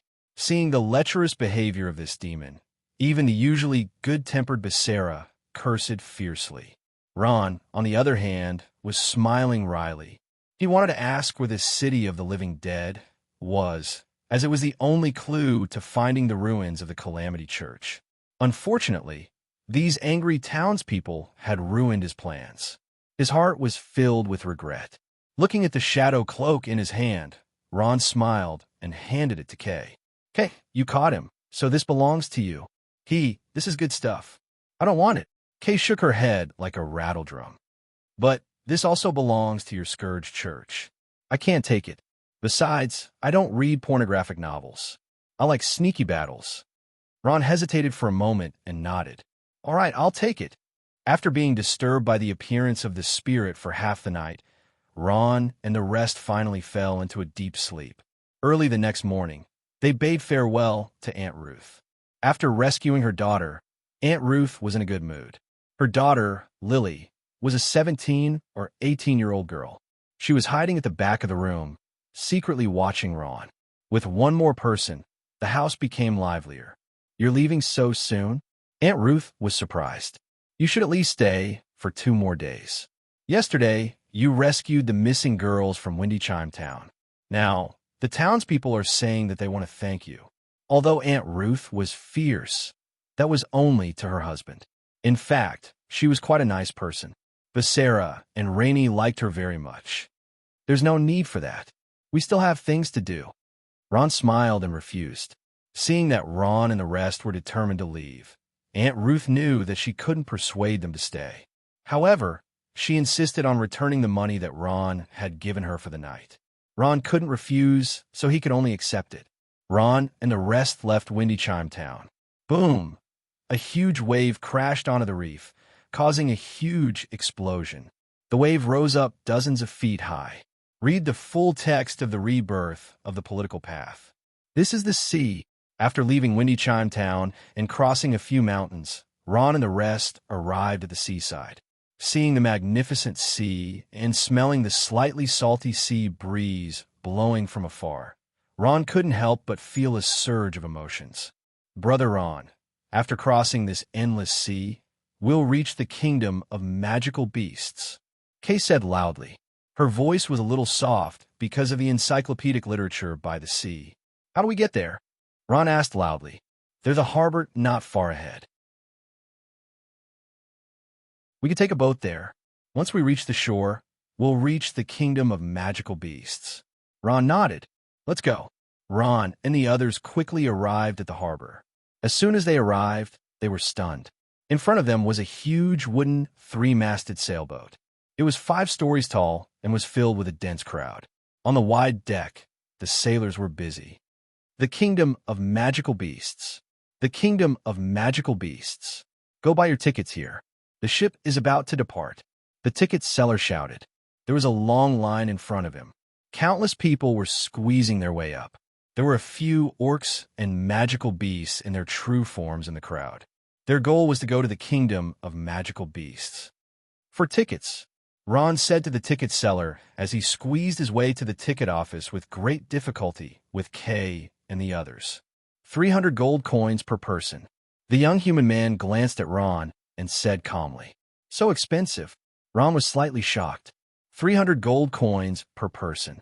For people would be 1,200 gold coins. This ticket was extraordinarily expensive.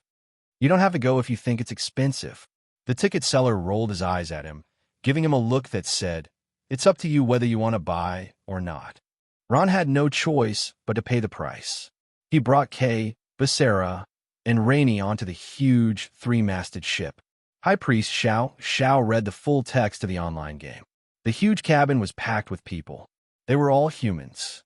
Other than some who were wearing mercenary uniforms, most of them were craftsmen and craftsmen.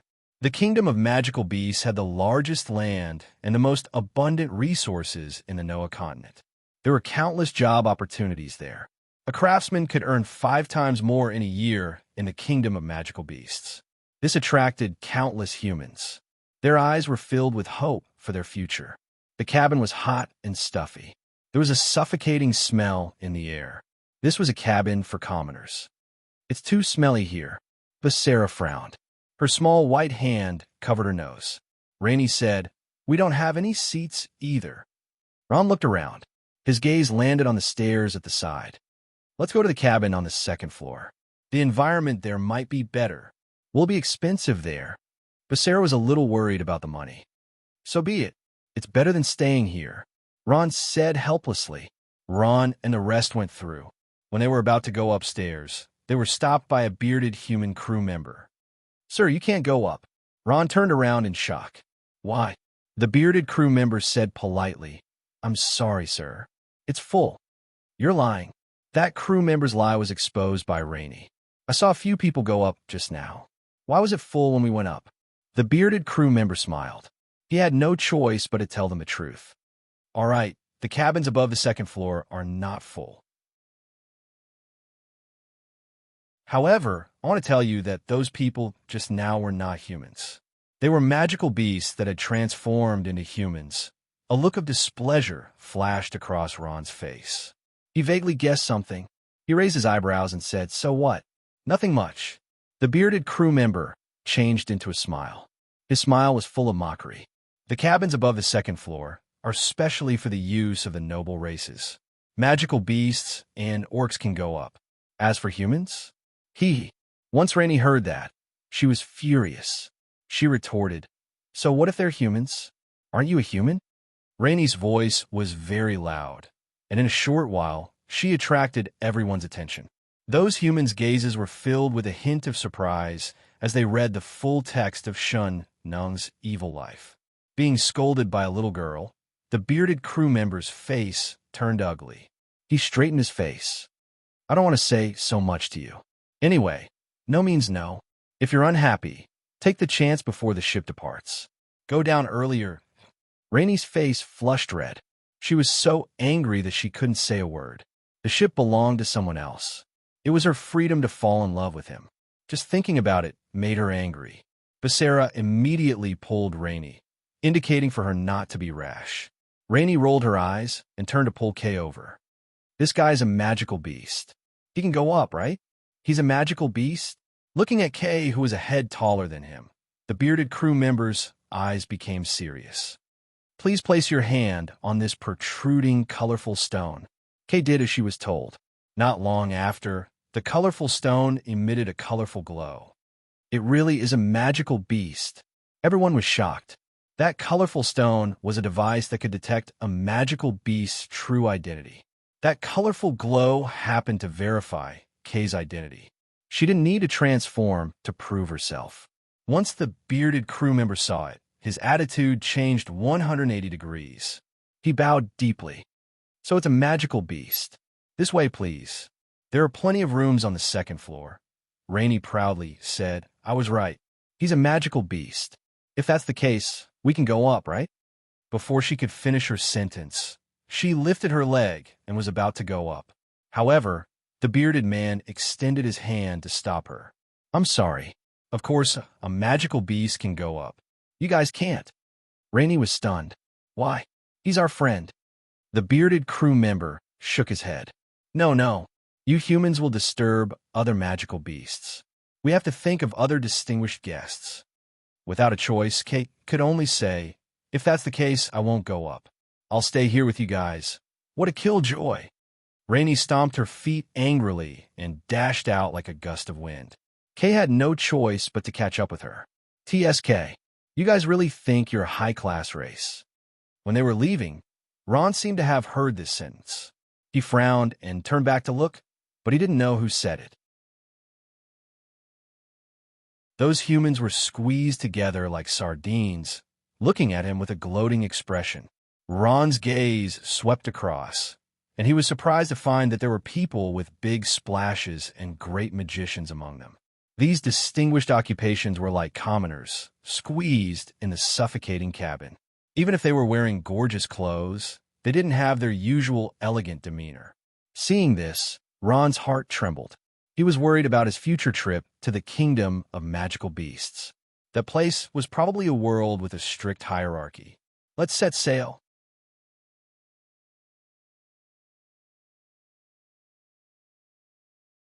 Chapter 439.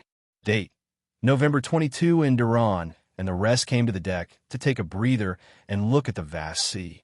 The sun shone warmly on their bodies, and the gentle sea breeze blew, making them feel exceptionally comfortable. Ultimate Hell Evolution. This book came from Book River. However, they knew that their happiness was short-lived.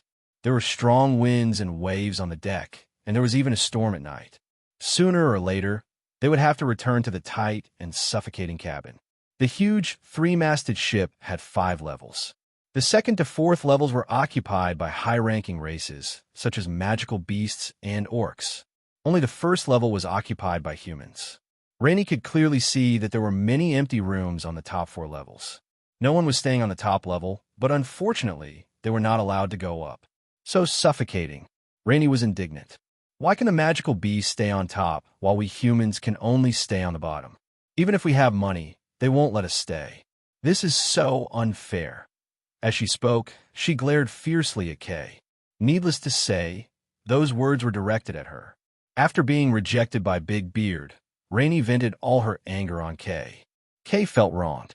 She thought to herself, I wasn't the one who set this unfair rule. Besides, didn't I come out with you?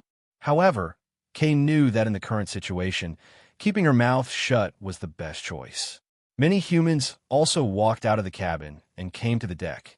Their eyebrows were dancing as they chatted loudly, their eyes full of glory and dreams. Some humans were even gambling, but Ron and the rest were not interested in them. The scenery on the sea was rather beautiful. In the distance, the sea and the blue sky merged together, and even their mood was lifted. However, once they thought about returning to the stinky cabin, they felt uncomfortable. Ron, Kai, and the others were sitting on the deck and talking. Suddenly, there was a paw sound. Something fell on Xiao Yu's head, giving her a big fright. Wah! She let out a shriek. She reached out and touched her head. It was sticky, but it was the skin of a sweet berry. She didn't know who threw it on her head from upstairs. Who? Who did it? Kay, it was originally sitting on the deck. Once she saw it, she jumped up and shouted in exasperation, attracting the attention of the surrounding humans. It's them. Ron's gaze congealed. His eyes flashed with a trace of anger. He saw on the high railing more than 10 people who looked like humans were laughing wantonly, from time to time pointing at them. To be precise, they were all magical beasts in human form, but he didn't know which bastard threw the sweet berry peel. Brother Ron, the super biological empire. Rainey's face was disheveled. She felt so wrong that tears rolled down her cheeks. Ron's face was ashen. He strode forward and said loudly, Who threw the peel? Get down here. Ron's voice wasn't loud, but it was exceptionally powerful. It spread far and wide along with the wind. Not only were the magical beasts upstairs alarmed, almost everyone on the ship was alarmed. The humans on the deck were a little surprised. They were used to seeing magical beasts bullying humans, but they had never seen a human who dared to challenge a magical beast. The magical beasts on the 3rd floor were silent for a few seconds. Suddenly, they burst into arrogant laughter. The magical beasts surrounded a young man in the middle and laughed. Inubi really threw accurately. Just a random peel, and those humans jumped up in anger. I say, you didn't do it on purpose, did you? Another magical beast at the side laughed. That group of magical beasts was the barbarian bull clan that was out traveling. They were taking a ship back to the kingdom of magical beasts. The person who threw the sweet berry peel was none other than that Inubi fellow. Even though he didn't do it on purpose, as a magical beast clan, they didn't care about low-class humans at all. The deck below was filled with humans. Even if it hit them, Inubi didn't think it was troublesome. The humans also didn't have the guts to find trouble with them. This has nothing to do with whether I did it on purpose or not. The young man called Inubi laughed. Did you hear that? They asked me to get down. Where did these low-class humans come from? How dare they ask us to get down? Are they tired of living? Are they mad? Ha ha! There was another burst of laughter on the third floor. Even the magical beasts in the surrounding buildings laughed. It was just a fruit peel. So what if they threw it? They didn't think of humans as anything. Kay's eyes flashed with flames. She took a step forward but was pulled back by Ron. "Let me do it," Ron said in a deep voice. There was a nameless flame in his heart that was about to explode. Kay understood Ron's feelings. She nodded calmly. She knew that Ron, who had the corpse of a sacred domain powerhouse, was not inferior to her. Ron walked past Kay and stepped below the ship. He said loudly, "I'll say it again. Apologize to this lady." As soon as he said that, the humans on the deck gasped. Only then did they realize that this human was not joking. He was serious. However, there was a trace of doubt in their hearts. Did this person know that there were magical beasts living upstairs? "Did you hear that? He actually asked us to apologize. Inubi, what do you think?" A young man from the Barbarian Bull clan said with a smile. "A low-class human like him actually has the guts to ask the noble Barbarian Bull clan to apologize? Ignore him. What is a human?" Another barbarian said with a smile. Interesting, interesting." That young man from the Barbarian Bull clan called Inubi didn't seem to mind. He faintly smiled and said, "It seems like we can have some fun." Since he didn't accept my apology, then I'll spare him the trouble of going down. After saying that, he suddenly jumped down from the third floor and landed heavily on the deck, causing the deck to shake. The huge barbarian bulls were more than 2 meters tall in their human form. Their muscles were knotted and their bodies were full of power. It was intimidating. "There's a good show to watch," a barbarian said with a smile. Let's watch the show." The roaring priest of the online game. Inubi is really lonely. He's so serious about a human. It's completely necessary. Another barbarian said contemptuously. He did not agree with Inubi's actions.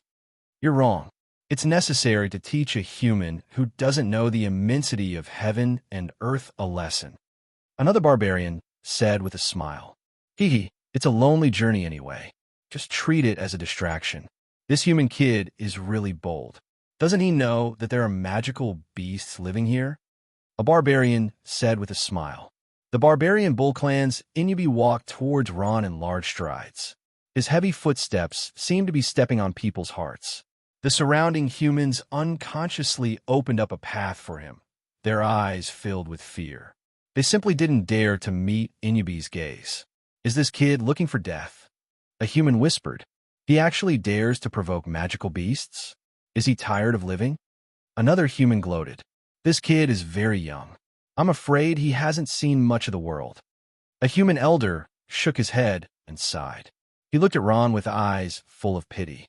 "Human kid, I heard that you want me to apologize to you." The magical beast called Inubi walked in front of Ron and laughed loudly. "It's not me. It's this lady." Ron smiled faintly. He did not hide the hostility on his face. "You threw that thing at her just now." "Oh, is that so?" Inubi glanced at Rainey, and his eyes were filled with contempt. Suddenly, he laughed maniacally and hollered, "If that's the case, then accept it. This is my apology." After he finished speaking, his eyes flashed fiercely. He suddenly punched out, bringing a strong gust of wind towards Ron. Ron was already prepared. He also decided to teach this arrogant magical beast a lesson. With a thought, he summoned the Bone Shield, Shunnong's evildoer's life. Boom! This earth-shattering fist caused the ship to slightly tremble. One could only imagine how powerful the barbarian bull tribe's brute force was. Ron held the bone shield in his hand and retreated a few steps back. A trace of heat was left on the bone shield. "Your reaction is not bad. Looks like you have some skills. Let's go again." Inubi did not care that his attack did not hit. He laughed sinisterly and walked towards Ron. This Inubi guy is serious." A barbarian laughed. "Not bad. This kid actually blocked Inubi's punch. Looks like he's a human mercenary. He has some skills," another barbarian said. However, it's only a matter of time before that human kid fails. How can his body be compared to us magical beasts? At this time, the ship's bow began to bustle. Some magical beasts of other races began to gather around. They held the mentality of watching a show and watched all this with interest. A human who offended a magical beast generally did not have a good ending. Ron looked at the burnt bone shield and sneered in his heart. You're just a master-level guy, with just you. Not enough for me to use all my strength. With a thought, Ron began to silently chant an incantation. After a while, a large number of skeleton warriors scrambled to climb out from the ground. Huh, what's this? A barbarian rubbed his eyes. It looks like skeletons. Another barbarian said. Why did he bring out skeletons? The barbarian bulls had a question mark in their hearts. Pornographic novels. On the other hand, the human side was in an uproar. The Empire started an all-out war again. He's a bone slave. No way. A bone slave who can't even beat an ordinary human dares to challenge a magical beast? Is he really courting death? The surrounding humans whispered. Those who were not optimistic about Ron's chances were even more disappointed. If he was a human professional, then there would be some hope. At least he would be able to keep his life. However, he was a bone slave. There was no doubt that he would die. Some humans looked at Ron as if he was already a dead man. Ron breathed a sigh of relief. He thought that he could not summon skeletons on the ship. Seeing the rows of heavily armored skeleton warriors standing in front of him, he was finally relieved. Were these things? Inubi was somewhat surprised. He scratched his head. You're not planning to use these things to deal with me, are you? Ron did not speak. He used his actions to confirm Inubi's guess. At this time, the skeleton warriors seemed to have received an order.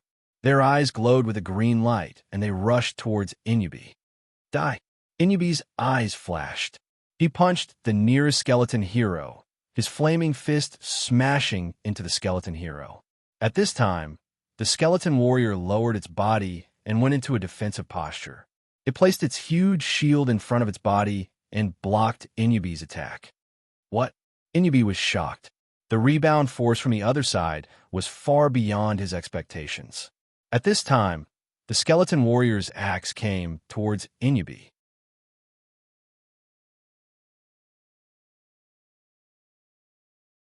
Chapter 440. Inubi was both shocked and angry. What the hell is this thing? Hard armor, strong attack power, and a tactic that only attacked and did not defend. All of these made up the skeleton warrior's pornographic novel. A strong foundation. Yaochi book. Inubi was forced to retreat under the skeleton warrior's attacks. At this time, the skeleton warrior had already surrounded him, and the heavy bone axe in his hand kept hitting him. At this moment, he was covered in blood.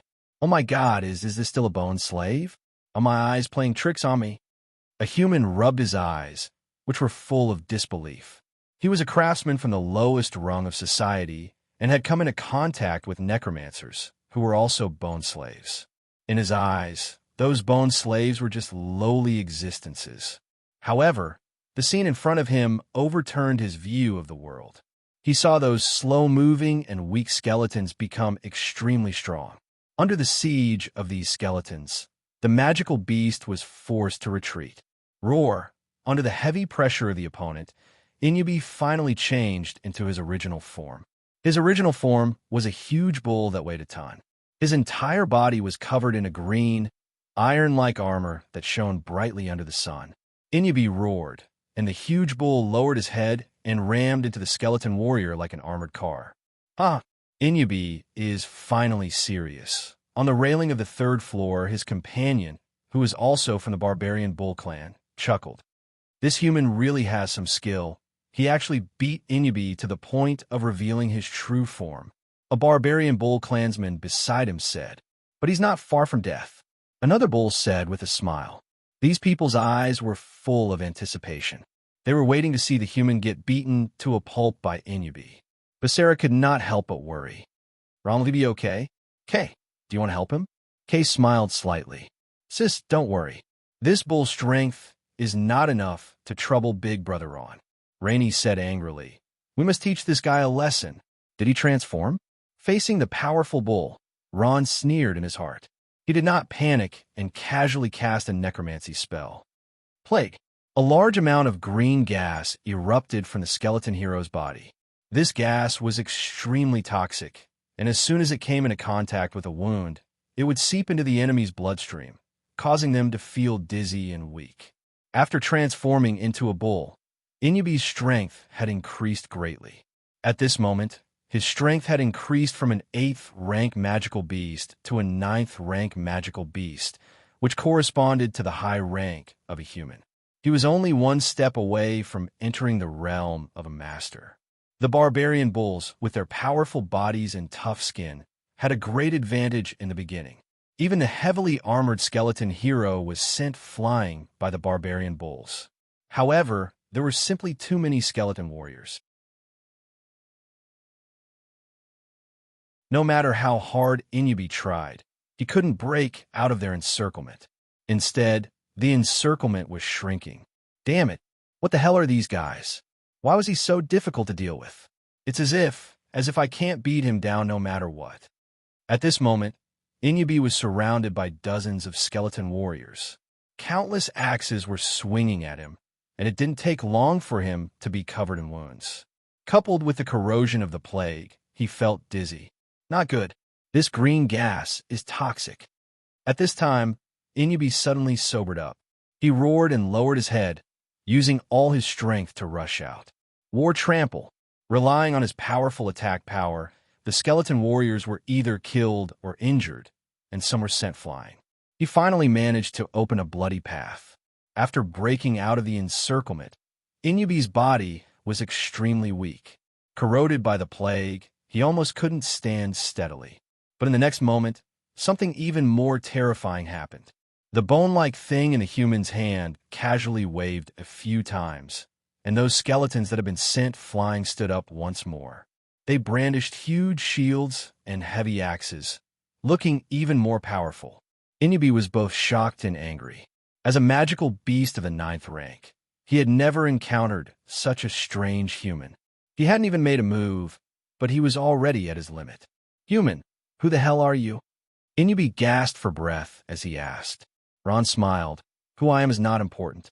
What you should do now is to immediately apologize to that lady. Don't even think about it." Inubi glared. If a noble bull like him had to apologize to a lowly human, he wouldn't be able to stay in the tribe.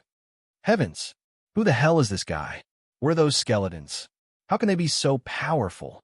Inubi is clearly not a match. Let's go and help him. The barbarian bull clenched his teeth and said. At this time, they all jumped down from the floor and landed on the deck. At the same time, they all transformed. Not long after, more than 10 barbarian bulls stood in an orderly manner in front of Ron. In the highest cabin of the three-masted ship, a magical beast in human form was quietly sitting on the bed. At this time, he suddenly opened his eyes. The person sitting on the bed was an old man with a head full of white hair. His bark-like face was covered with wrinkles. He was wearing a heavy armor and looked like a tall knight.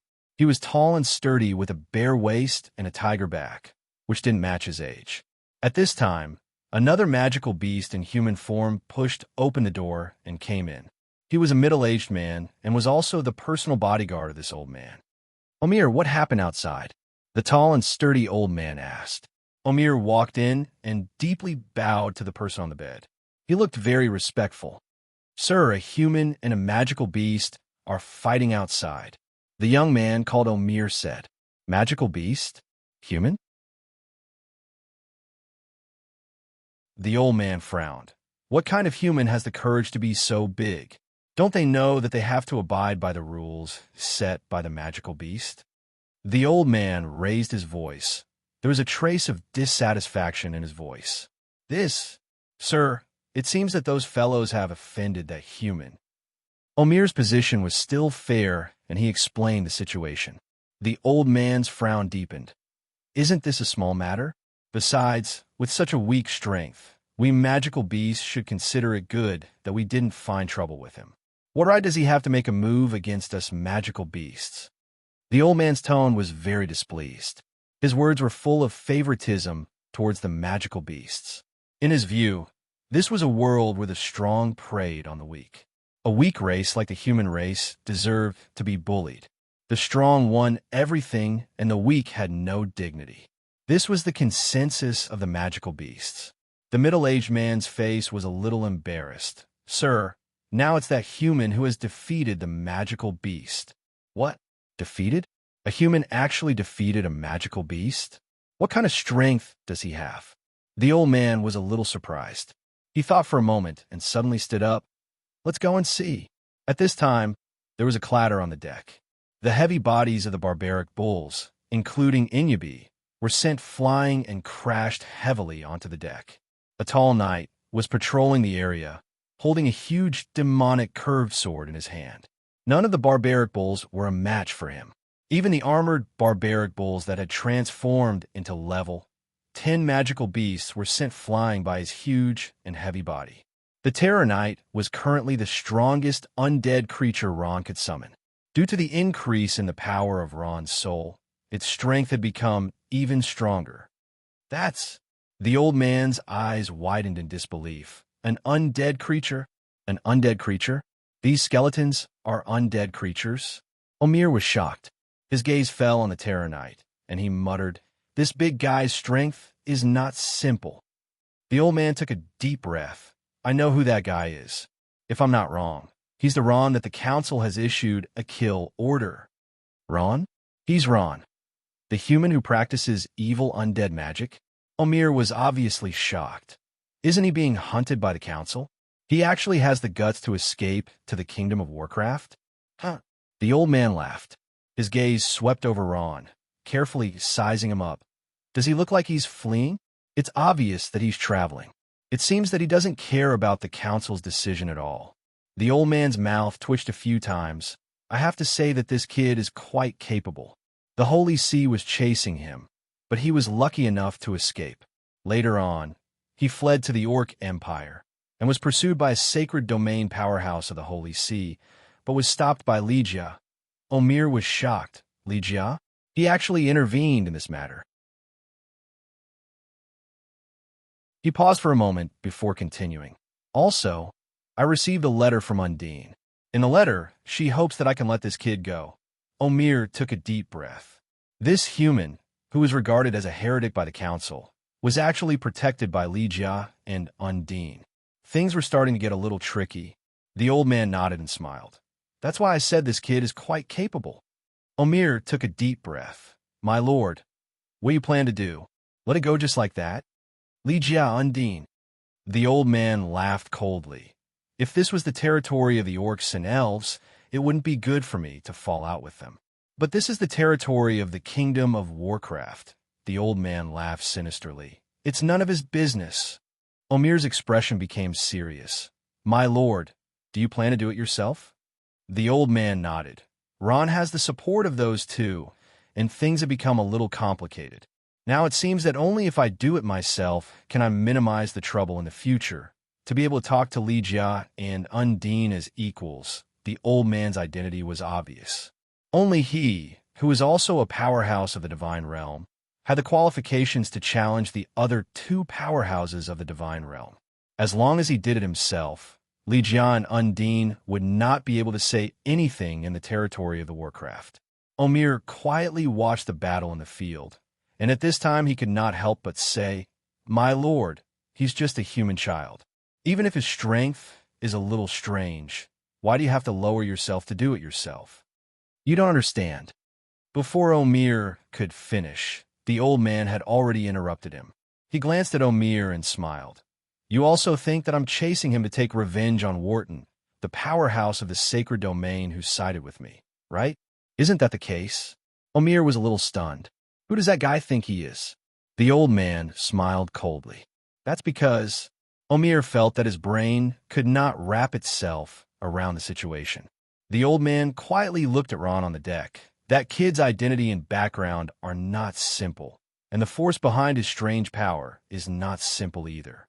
Once that force awakens, it will be an extremely terrifying existence. The old man took a deep breath, looked at Omir, and said meaningfully, Someone wants him not to awaken. I see. Omir lowered his head, a thoughtful look in his eyes. My lord, I understand now. It's good that you understand. The old man nodded. He casually glanced at Kay, who was watching the show, and smiled. If I'm not mistaken, that's the good-for-nothing son of Assyria, right? Omir was shocked and took a closer look. Yes, he is the son of Assyria, born by a human woman. He can transform into Beaumont, but has no power, and has always been called a good-for-nothing. He can no longer be called a good-for-nothing. The old man smiled. His bloodline has been fully awakened, and he can even transform into the legendary Golden Beaumont and defeat Omega. Omir's mouth was wide open, and his mouth was wide enough to swallow a duck egg. The old man smiled, looked away, and said faintly, "When the time comes, bring him back."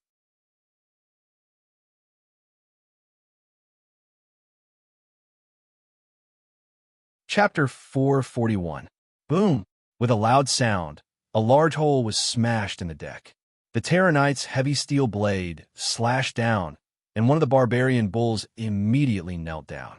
Jade Lake ebook, stop fighting. We're not fighting anymore. The strongest barbarian bull shouted. At this moment, he was covered in wounds and couldn't even stand up. The intense energy consumption made it impossible for him to maintain his barbarian bull transformation, and he reverted to his original form. Ron smiled and ordered the skeleton warriors to stop. The barbarian bulls finally had a chance to catch their breath. They supported each other as they struggled to get up. The first one to cause trouble was Inu, who was in the Library 56. At this time, the old man smiled faintly. "Omir, have you forgotten what happened 5 years ago? 5 years ago, something happened in Ironcliff City. The humans couldn't stand the oppression of the magic beasts and started an uprising in Ironcliff City. The powerhouses among them killed a large number of magic beasts and occupied the castle. Within a day, the magic beasts counterattacked, and the uprising was quickly suppressed. After suppressing the human powerhouses, the humans in Ironcliff City, regardless of whether they participated in the uprising or not, were massacred. For a time, all the humans in Ironcliff City disappeared. Ironcliff City was part of the Beaumont territory, and this old man was a god realm powerhouse of the Beaumont clan, Beaumont Behemoth Hao Qin. He was the one who gave the order to massacre the humans. 5 years ago, Omir slowly recalled, and his heart couldn't help but tremble. Hao Qin smiled faintly. If they want to challenge the rules, it's not impossible. If they have the strength, I'll even give up the entire Beaumont territory. But if they fail, they have to pay a huge price. I don't know if those humans have made the necessary preparations to challenge the rules." Omir nodded. "At least that Ron guy is pretty strong." "Pretty strong?" That's only relative to humans. He's nothing compared to the magic beasts. Let alone us in the rooms on the 3rd and 4th floors. I can feel several powerful magic beasts. There's at least a level 13 flame troll and a level 14 hydra. Their strength has already reached the sacred domain. Do you think they can't deal with Ron? They're just too lazy to do it." Hao Qin shook his head and said, "Humans are still too weak." "Sir, when do we start?" Omir asked at this time.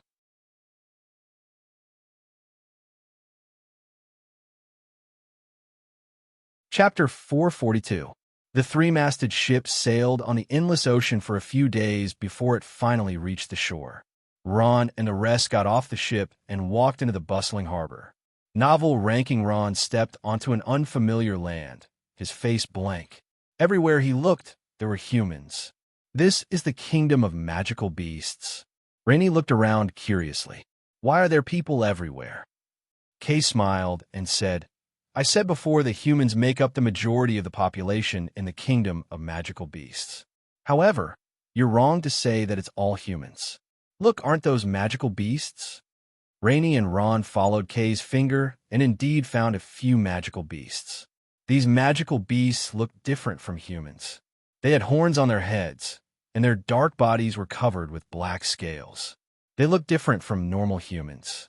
Rainey exclaimed in surprise, "Hey, are these magical beasts? Why do they look different from you after they transform into humans?" Kay said, "Magical beasts are not born with the ability to transform into humans. Since young, they drink something called the transformation potion. After drinking it, they can transform into humans. Some low-level magical beasts don't completely remove their magical beast characteristics after transforming into humans, and that's why they look like this. High-level magical beasts can usually hide their characteristics completely. If you don't look closely, you won't be able to tell. I see. Rainey nodded and asked curiously, however, why do they have to transform into humans? Magical beasts transform into humans to reduce their energy consumption. Many of their species are huge, and their energy consumption is naturally higher. That's why they can't stop eating. This is a waste of time. After transforming into humans, they consume less energy and eat less. Kay explained patiently. No wonder you can eat a cow after every battle. Rainey nodded and looked at those strange fellows. What species are they? Kay tilted her head and looked at them. I can't see clearly, but I think they should be the horned lizard species. Becerra asked, Ron, would you plan to go first? Before Ron had time to answer, he heard a dispute in front of him. My lord, I'm selling it. A young man with a human appearance had several baskets at his feet. The baskets were filled with bright red sweet berries. This was a kind of fruit that was produced everywhere in the Noah continent. Not only magic beasts, even humans like to eat it. At this time, he was holding the edge of a basket tightly, begging bitterly. In front of him, a man from the Horned Lizard clan was also holding the other side of the basket tightly. It looked like he was snatching it. He glared at him. Let go, you lowly race. The human man smiled and said, Sir, I really can't do this. These are all for sale. I just came to the kingdom of magical beasts and don't know anything. I still have a wife and children to take care of. Sir, please be magnanimous. Damn it. The Horned Lizard man was impatient. He kicked the human man to the ground, and the bright red berries scattered all over the ground. He cursed fiercely. Lowly human, so what if I ate a few of your fruits? Eating your fruits means I think highly of you. What? You actually said no? You must be tired of living. The Horned Lizard man did not give up and overturned all the baskets at the human man's feet. At the same time, he stomped on them fiercely. The sweet berries were crushed, and the bright red juice flowed everywhere. As it turned out, the greedy Horned Lizard was attracted by the sweet berries that the human man was selling when it got off the boat. First, it ate a few using its noble status as a magic beast. The human man could only swallow his anger. However, the greedy Horned Lizard was not satisfied. Instead, it became more aggressive and snatched the fruits. This made the human man anxious. He relied on selling fruits to survive, and in a few days, he had worked for nothing. That was why this scene happened. After stomping on the sweet berries, the Horned Lizard left in a huff, leaving behind a human male with a long face. He was silently picking up the fruits on the ground that were not stomped on. As he did so, he shed tears. The surrounding humans looked at him sympathetically. How could he do that? Rainey was furious. She reached out and pointed in the distance. Aren't there guards over there? Why didn't they do anything when something like this happened? Rainey was referring to the human guards patrolling around the harbor. However, they acted as if they did not see anything. They were used to this kind of thing happening. The culprit was a magic beast. They were afraid that they could not avoid it. That's a magic beast. Kay's face was burning. She felt ashamed for having such a compatriot. However, in her heart, she did not see these people as compatriots. Those humans don't dare to interfere with a magic beast's business. Humph, magic beasts are all bad, Rainey said indignantly. Kay was even more embarrassed. Only then did Rainey remember that she had scolded Kay as well. I wasn't talking about you. I was talking about those guys. Ron's heart was heavy. He came from a poor background, so he hated this kind of thing the most. But according to Kay, this kind of thing was too common. If he had to care about everything, he wouldn't be able to do anything else. Ron sighed helplessly. Becerra, this person is quite pitiful. Let's give him some money. However, remember, don't give him too much. Ron was very thoughtful. The human was just an ordinary person. In this place where good people mingled with bad people, giving him too much money would only bring trouble to him. Oh, Becerra was already feeling compassionate.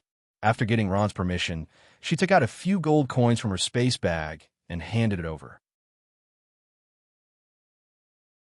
That human thanked Becerra profusely, causing Becerra to feel embarrassed. "Let's go," Ron said. They walked into this port city called Blackwater City. Just as Kay said, there were humans everywhere. Even though it was in the kingdom of magic beasts, it did not look any different from a normal human city. The guards, soldiers, street vendors, and wandering mercenaries were all humans. It was just that there were some shameless magic beasts in human form. Ron walked around for half a day before he realized that this was the territory of the Blackwater Serpent clan. There were some laws here that did not exist in other places. For example, no one was allowed to carry scented sachets or spray perfume because the Blackwater Serpent clan hated these things. The people in charge here were also humans. Due to their outstanding management skills, everything here was well managed. If there were no magic beasts, this would be a prosperous human city. Even though humans did not have strong combat talents, they were very good at production, manufacturing, and management. Even the magic beasts had to rely on humans for this. Even though humans were in charge of everything, Ron knew that the real masters of this city were the Blackwater Serpent clan. They could override the laws they set. "This is the largest library in Blackwater City. Let's go in and take a look," Kay said to Ron as she pointed to a tall and magnificent building. Ron nodded and walked in. This library was also built by humans in order to improve the city's taste. However, there were very few knowledgeable magic beasts. Most of the people here were humans. Ron wanted to find some books here. There were things that recorded things that happened 100,000 years ago. Even though Ron already knew some things that happened 100,000 years ago, the more he searched, the more suspicious he found. Ron believed that something must have happened 100,000 years ago that he did not know. No one could tell Ron the truth of what happened 100,000 years ago. Even if Grandpa Homelin was resurrected, it was impossible. He was born in the most glorious era of necromancy. He knew nothing about the decline and destruction of a scourged church. The truth could only be found bit by himself. Walking into the spacious hall, Ron looked at the rows of densely packed bookshelves and began to worry. Where should he start looking? "Hello, how can I help you?" Just as Ron was in a dilemma, a young librarian walked up to Ron and asked politely, "We want to read some books and find some information." Ron thought for a moment and replied, "About 100,000 years ago, the ancient times of 100,000 years ago." The young librarian smiled. It's rare to see someone interested in the history of the ancient times. Nowadays, there aren't many people who want to know about the history of the past. Most of them come to read books related to magic and fighting aura. After complaining for a while, the young librarian smiled and said to Ron, "Those books are on the 3rd floor." "Thank you." Ron smiled and thanked him. "How much does it cost to read a day here?" "It's free." The librarian smiled kindly. "The books here are all free to read, but you can't take them away." "Free?"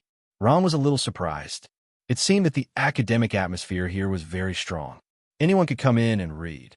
Other than the Balarax Academy, Ron had to pay gold coins to read books in many other cities' libraries.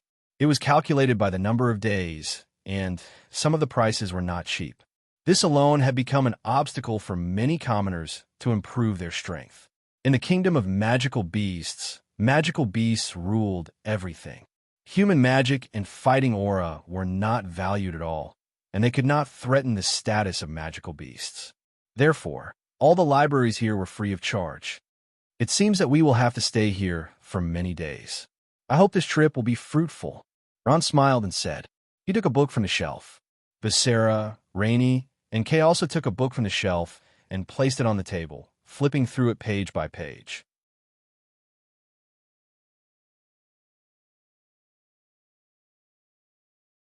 Chapter 443.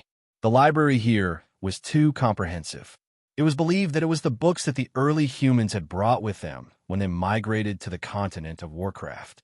Ron and the other 3 read books in the library during the day and rested in a nearby human-run hotel at night. They read books for 3 days until they were dizzy, but they had no clue. Read? Just as the librarian said, the books here were free, and no one disturbed them for a few days. On this day, Ron was sitting at a table with a large pile of books, half a person high. He was patiently flipping through them, not letting go of any clues. "Ron, come and look at this." At this time, Becerra called out, "I found something." Ron and the others quickly walked over. Becerra was holding an ancient illustration in her hand, and the four little heads looked up. "What is this?" Ron asked. "I don't know, but it looks like it was copied from somewhere." Becerra shook her head and pointed. "Ron, look at the content." Ron looked at the place where she pointed and saw some interesting pictures on the ancient illustration. The first picture was of a huge figure descending from the sky. On the ground, some creatures that looked like humans were kneeling. Around the humans, there were some creatures that looked like magical beasts. The huge figure in the picture looked a little strange. He had a bony skeleton face and a tall figure, similar to the skeleton that Ron summoned. No wonder Becerra called him over for everyone to see. The second picture was of the huge figure commanding countless humans to conquer one powerful tribe after another, and finally unifying the whole continent. Ron saw the huge figure sitting on the top of the mountain, accepting the worship of all creatures. From the appearance, he could see that there were dragons among those creatures. The third picture was of humans thriving. During this time, there was a huge leap in undead magic. The fourth picture was of humans controlling skeletons fighting against dragons. The fifth picture was of the huge figure disappearing, and the whole world fell into chaos. The sixth picture was of the flames of war. At first, there were small-scale rebellions all over the world, and then it became more and more intense. The seventh picture, the eighth painting, Ron realized that after he saw Jean Juan, the illustrations at the back became incomplete and blurry. The seventh and eighth drawings could not be seen at all. Kay asked, "Brother Ron, is this the scourged church of your continent? Even a giant dragon is kneeling at your feet. So powerful." Kay's eyes shone with admiration as she spoke. Ron did not answer his question. Instead, he fell into deep thought. After a while, he raised his head and asked, "Is there more?" Becerra shook her head. "No, these illustrations were originally copied. When they were copied, they were already incomplete." Ron pondered for a moment. Where did these maps come from? Becerra picked up the book, casually flipped through it a few times, and found a line of words. "Floating island. Ancient ruins." Floating island? Ron searched his mind, but he did not seem to have heard of this name at all. Floating island? Kay's eyes lit up, and a hint of excitement appeared on his face. "Kay, do you know something?" Becerra knew her younger brother well. She could tell that Kay seemed to know something. Ron also raised his head to look at her. Kay nodded and said, "I know about the floating island. It's located in Normansun and is part of the Normansun Sky archipelago.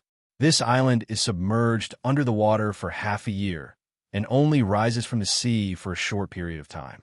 "All right, the Normansun Sky archipelago is part of the dragon's territory. I see." Ron nodded. He thought for a moment. "Kay, do you know where this island is? I want to take a look." "No problem." Kay smiled. "That place isn't restricted. It's just a little far. We can reach it in a month or so." Ron smiled and nodded. At this time, his gaze fell on the title page of the book, and his expression suddenly froze. That was because he saw a familiar name. This name he had heard from Minor Vivian more than once. That was Trisdalem Khan.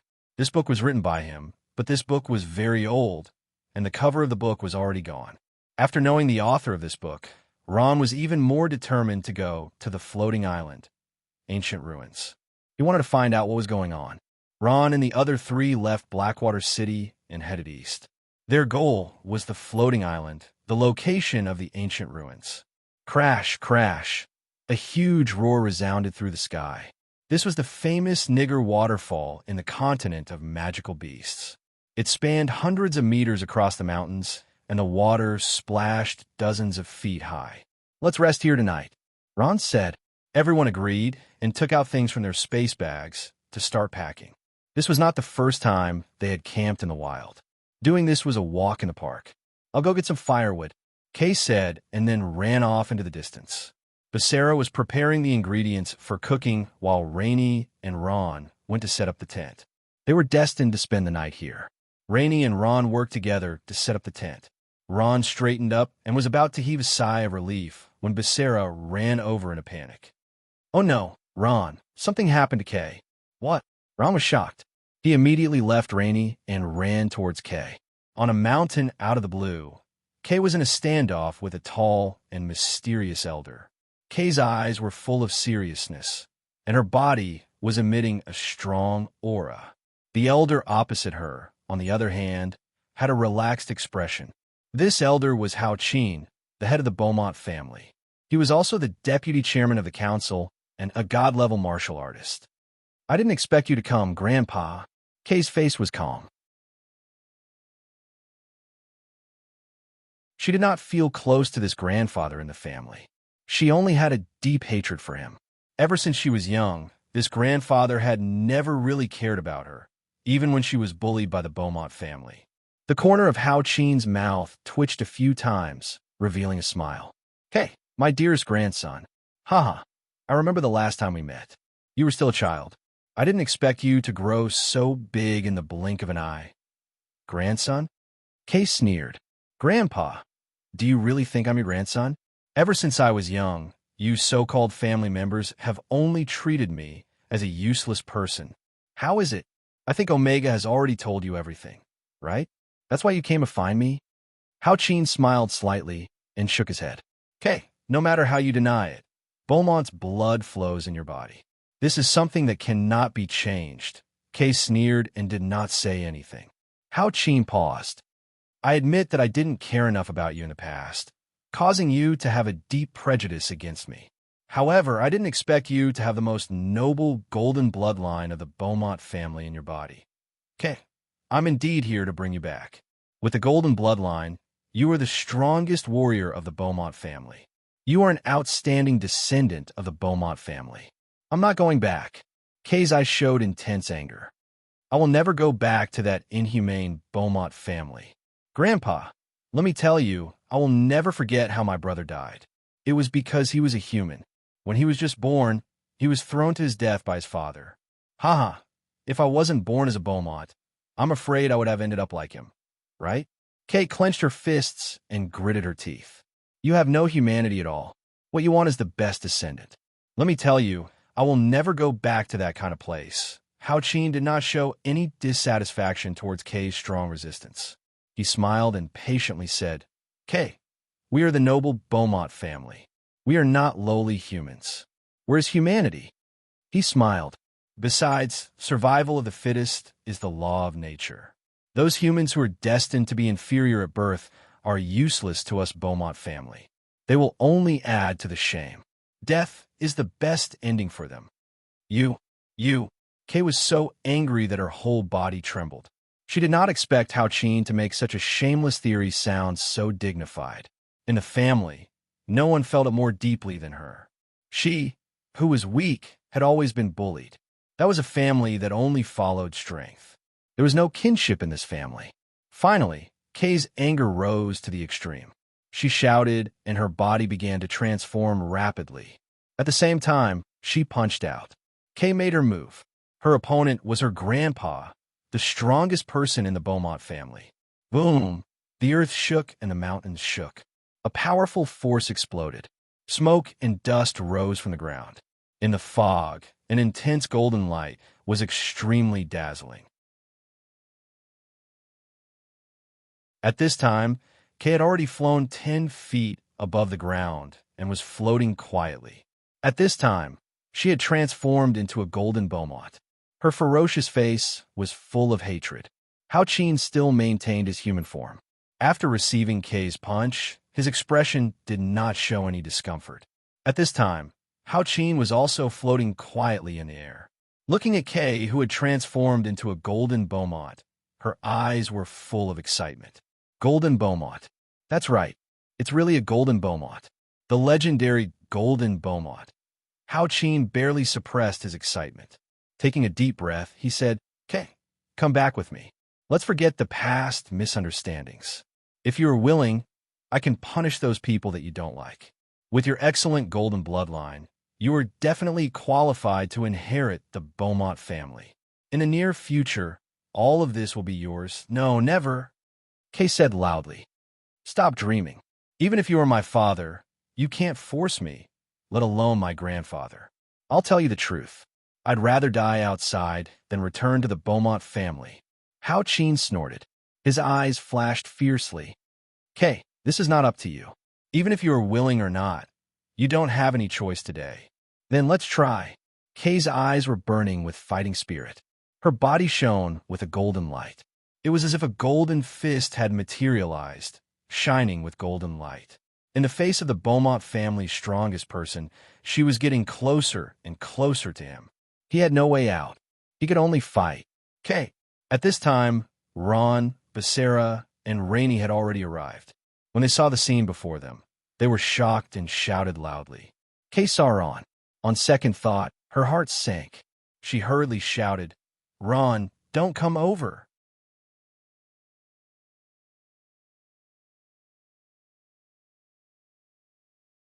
Chapter 444. Date, November 26 th. Who is he? Ron looked. He did not recognize the old man in front of him. Surrogate bride for. First daughter of a general. This book came from Book River. Kay shouted, He is my grandfather, the God Realm warrior Hao Qin. Brother Ron, he wants to catch you. Run, Hao Qin. Ron was shocked. He did not expect this ordinary-looking old man in front of him to be the deputy chairman of the council, Hao Qin. According to Grandma Undine, it was this Hao Qin who strongly advocated for the execution of a heretic like him. The CEO's love for him weighed 1,000 pounds. You are Hao Qin? Ron asked in disbelief. Hao Qin did not answer. His hawk-like gaze swept over Ron, making him shiver uncontrollably. Run. Ron did not think much. He moved his body, turned around, and ran out. Hao Qin smiled faintly. You want to run when you are right in front of me? Too late. Ron had just run a few steps when he heard the earth shake. The ground cracked open, and a 10-meter-tall mud wall rose up and came crashing down on Ron. Boom! The mud wall came crashing down, and Ron was buried in it. Ron, Becerra, and Rainey cried out in surprise and pounced on Ron. Roar! Kai was finally enraged. The veins on his fists bulged, and in the blink of an eye, a golden light burst forth. His huge fist carried a violent vortex of energy as it blasted towards the frail-looking Hao Qin. In the face of the powerful golden Beaumont's fist, Hao Qin smiled slightly. He did not panic and slowly raised one hand. Suddenly, the world fell silent. It was as if even the air had stopped flowing. A look of shock appeared in Kay's eyes. He couldn't believe what he was seeing. One finger. That's right, one finger. Hao Qin had only used a single finger to block the fist of Kai, who had activated his golden bloodline. Furthermore, he was still in his human form. In other words, he hadn't used any strength at all. The difference between the two was simply too great. How is this possible? Kay's teeth were chattering. He could almost hear his own heartbeat in the empty room. Love is an unspeakable wound. Hao Qin smiled. Kay, you're strong, but you're not strong enough to threaten me. Kay's heart sank. Bah! Bah! Ron poked his head out of the soil. Just now, he was almost buried alive. Ron, big brother Ron. Becerra and Rainey dashed over and asked with concern, Are you okay? I'm fine. Ron gritted his teeth and looked at the sky. His opponent was a God Realm master. Now that things had developed to this point, he had no choice but to fight for his life. It's dangerous here. You guys leave quickly, Ron said, and his body disappeared with a whoosh. A figure slowly rose and appeared behind Hao Qin. It was the zombie Lon. It was emitting the power of the sacred domain without restraint. Behind it was Ron, who was riding on a gargoyle. You're here? Hao Qin smiled coldly. Not bad. You know you can't escape. Fighting with your life is the best choice. At least it's better than begging for mercy. He paused and glanced at the zombie like a vulture. This is what you necromancers call controlling corpses. You're only a master-level master, but you have the power of the sacred domain. You're indeed a heretic. Ron's gaze didn't change at all. In the face of such a powerful God's domain powerhouse, it was useless to be afraid. He calmly asked, Lord Hao Qin, I would like to know why you advocated for Zhang Xiao to issue such a kill order at the meeting. Did I do something wrong? Hao Qin paused and smiled proudly. You don't need to know, and I have no obligation to explain it to you. At this moment, Kay's eyes were completely red as she yelled, Big Brother Ron, hurry up and leave. I'll stop him. After saying that, she pounced forward. Hao Qin smiled calmly. You're overestimating yourself. Do you think you can stop me? Kay did not answer. She waved her fists and attacked Hao Qin crazily. The strong force kept attacking, causing the sky to darken. Kay, thank you. Ron nodded. He accepted Kay's kindness. He took a deep breath, and his eyes showed a trace of determination. But since we can't escape, let's face it together. Kay, I'm coming. Ron's hand moved, and a small green ball spun in his palm and blasted towards Hao Qin. Death coil. At the same time, the zombie stretched out his hand, and the flames on his body spun like silk. At the same time, his staff shone with a dazzling light, and a flame left his hand. Flaming blade. The powerful death coil and flaming blade attacked at the same time and exploded on Hao Qin's back. The flaming blade bounced back while the death coil disappeared. Hao Qin turned his head and sneered. Don't be nervous. It'll be your turn soon. By the way, your spiritual attack is not bad. Unfortunately, it's useless against me. After he finished speaking, he completely ignored Ron's attack and focused on dealing with Kay. Kay was like a mad tiger, her body shining with golden light. Her pair of iron fists struck like a storm, and every punch was filled with Beaumont's strength. Compared to Kay, Hao Qin was like a small boat in a stormy sea, rising and falling with the waves. He looked extremely dangerous, but he could not be shaken at all. Sister Becerra, what should we do? Looking at the intense aerial battle in the sky, Rainey's face was filled with anxiety. Read the full text of the death prisoner. Becerra did not answer, but her eyes were full of worry. Her hands slowly clasped in front of her chest, and she softly prayed for Ron. Kay, even though you've worked very hard, the difference between you and me can't be made up with just fighting spirit. Now the game is about to end. Finally, after figuring out Kay's true strength, Hao Qin no longer had the intention to continue fighting. He laughed sinisterly, found Kay's position, and violently punched. The fist was very slow, but became bigger and bigger in Kay's eyes. Dong! Kay's body shook violently as if she was struck by lightning. Not long after, her huge body fell straight down from the sky. Kay! Ron, Becerra, and Rainey cried out in shock.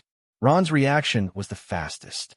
He immediately turned around and rode the gargoyle in the direction where Kay fell. The gargoyle's speed was really too slow.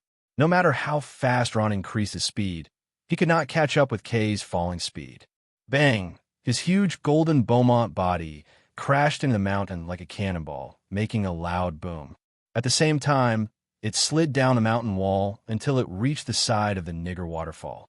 Kay, are you okay? Ron landed on the ground and immediately helped Kay up. He saw that Kay's strength was no longer enough to maintain the golden Beaumont transformation.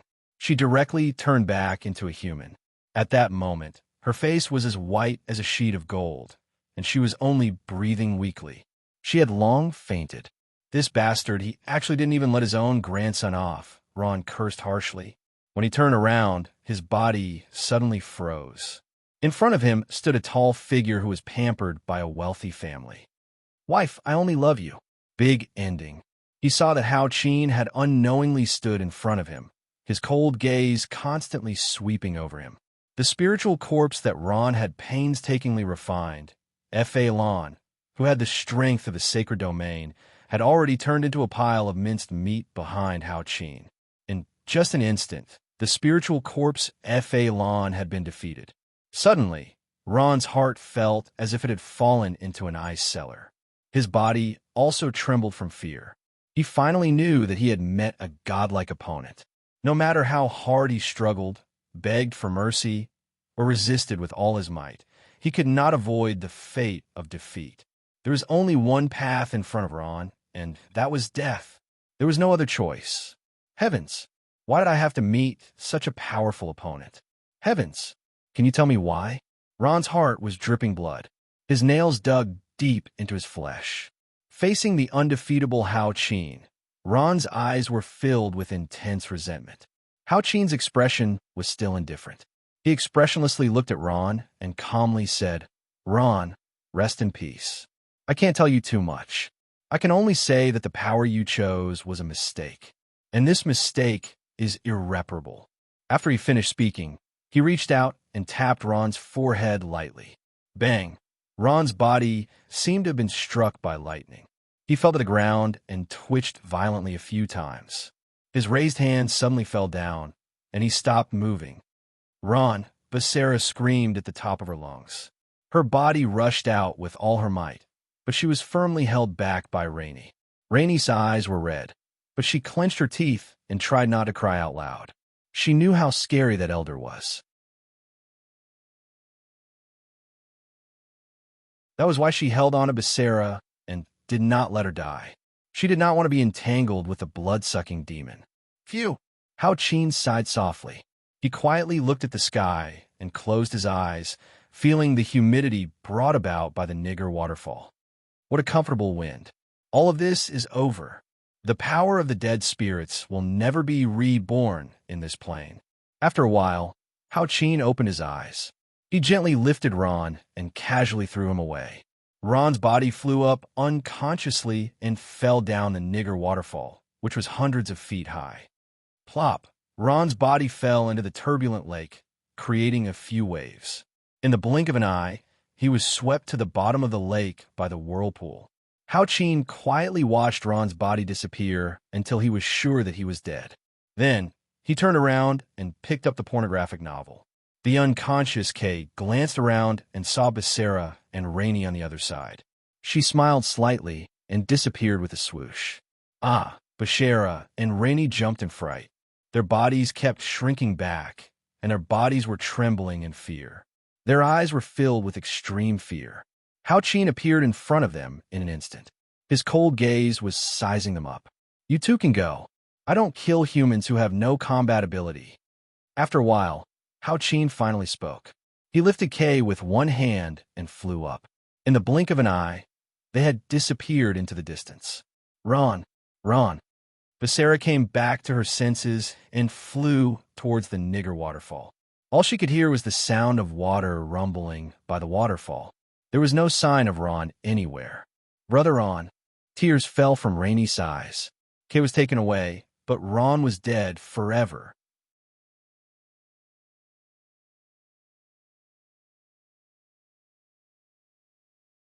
Chapter 445. Master!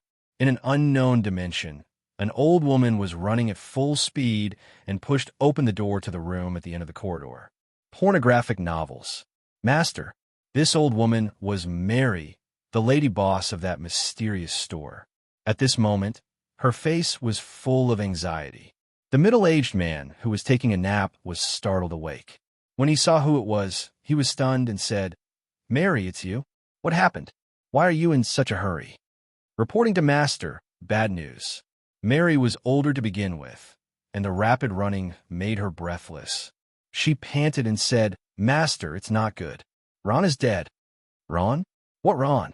The middle-aged man, who was still not fully awake, was confused. However, in the next moment, he quickly came back to his senses and his eyes widened. "What did you say? That Ron is dead?" Mary nodded. "Master, I just received the news that Ron was killed by Hao Qin." "Hao Qin? It's actually him?" The middle-aged man's eyes were full of astonishment. He sat down weakly on the seat behind him with a pained expression. He closed his eyes and shook his head, sighing. I was still a step too late." Mary's face was also full of regret. "Master, it's not your fault. You just came back and didn't have time to deal with these things." The middle-aged man said with a pained expression, "I knew something was wrong when I saw the bounty order from the council. I just came back, and I want to look for Book 56. Sock's noble fingers covered her mouth, and an incredulous expression appeared on her face. She actually knew this person. "Madam, you know him?" The guard captain was stunned. It couldn't be so coincidental, right? A random person he saved was actually known to the princess consort. The princess consort didn't answer. She quickly bent down and hugged Ron, taking off her coat and wrapping him up. She didn't care that Ron's muddy body had dirt at her dress. The guard captain frowned. "Madam, I want to save him." At this moment, the princess consort raised her head and stared at the guard captain with her beautiful eyes. There was an unprecedented determination on her face. The guard captain hesitated for a moment and said, "Madam, this person's background is unknown. If he poses any danger to Madam, I'm afraid His Highness will blame us. I think it's better to let us do it." The princess consort ignored him and directly carried Ron's thin body. She quickly ran to her luxurious carriage. At the same time, along with the sea breeze, she threw out a sentence. You're tuning into the Warrior Lore YouTube channel. Don't forget to subscribe and join us on this journey to catch the most captivating stories.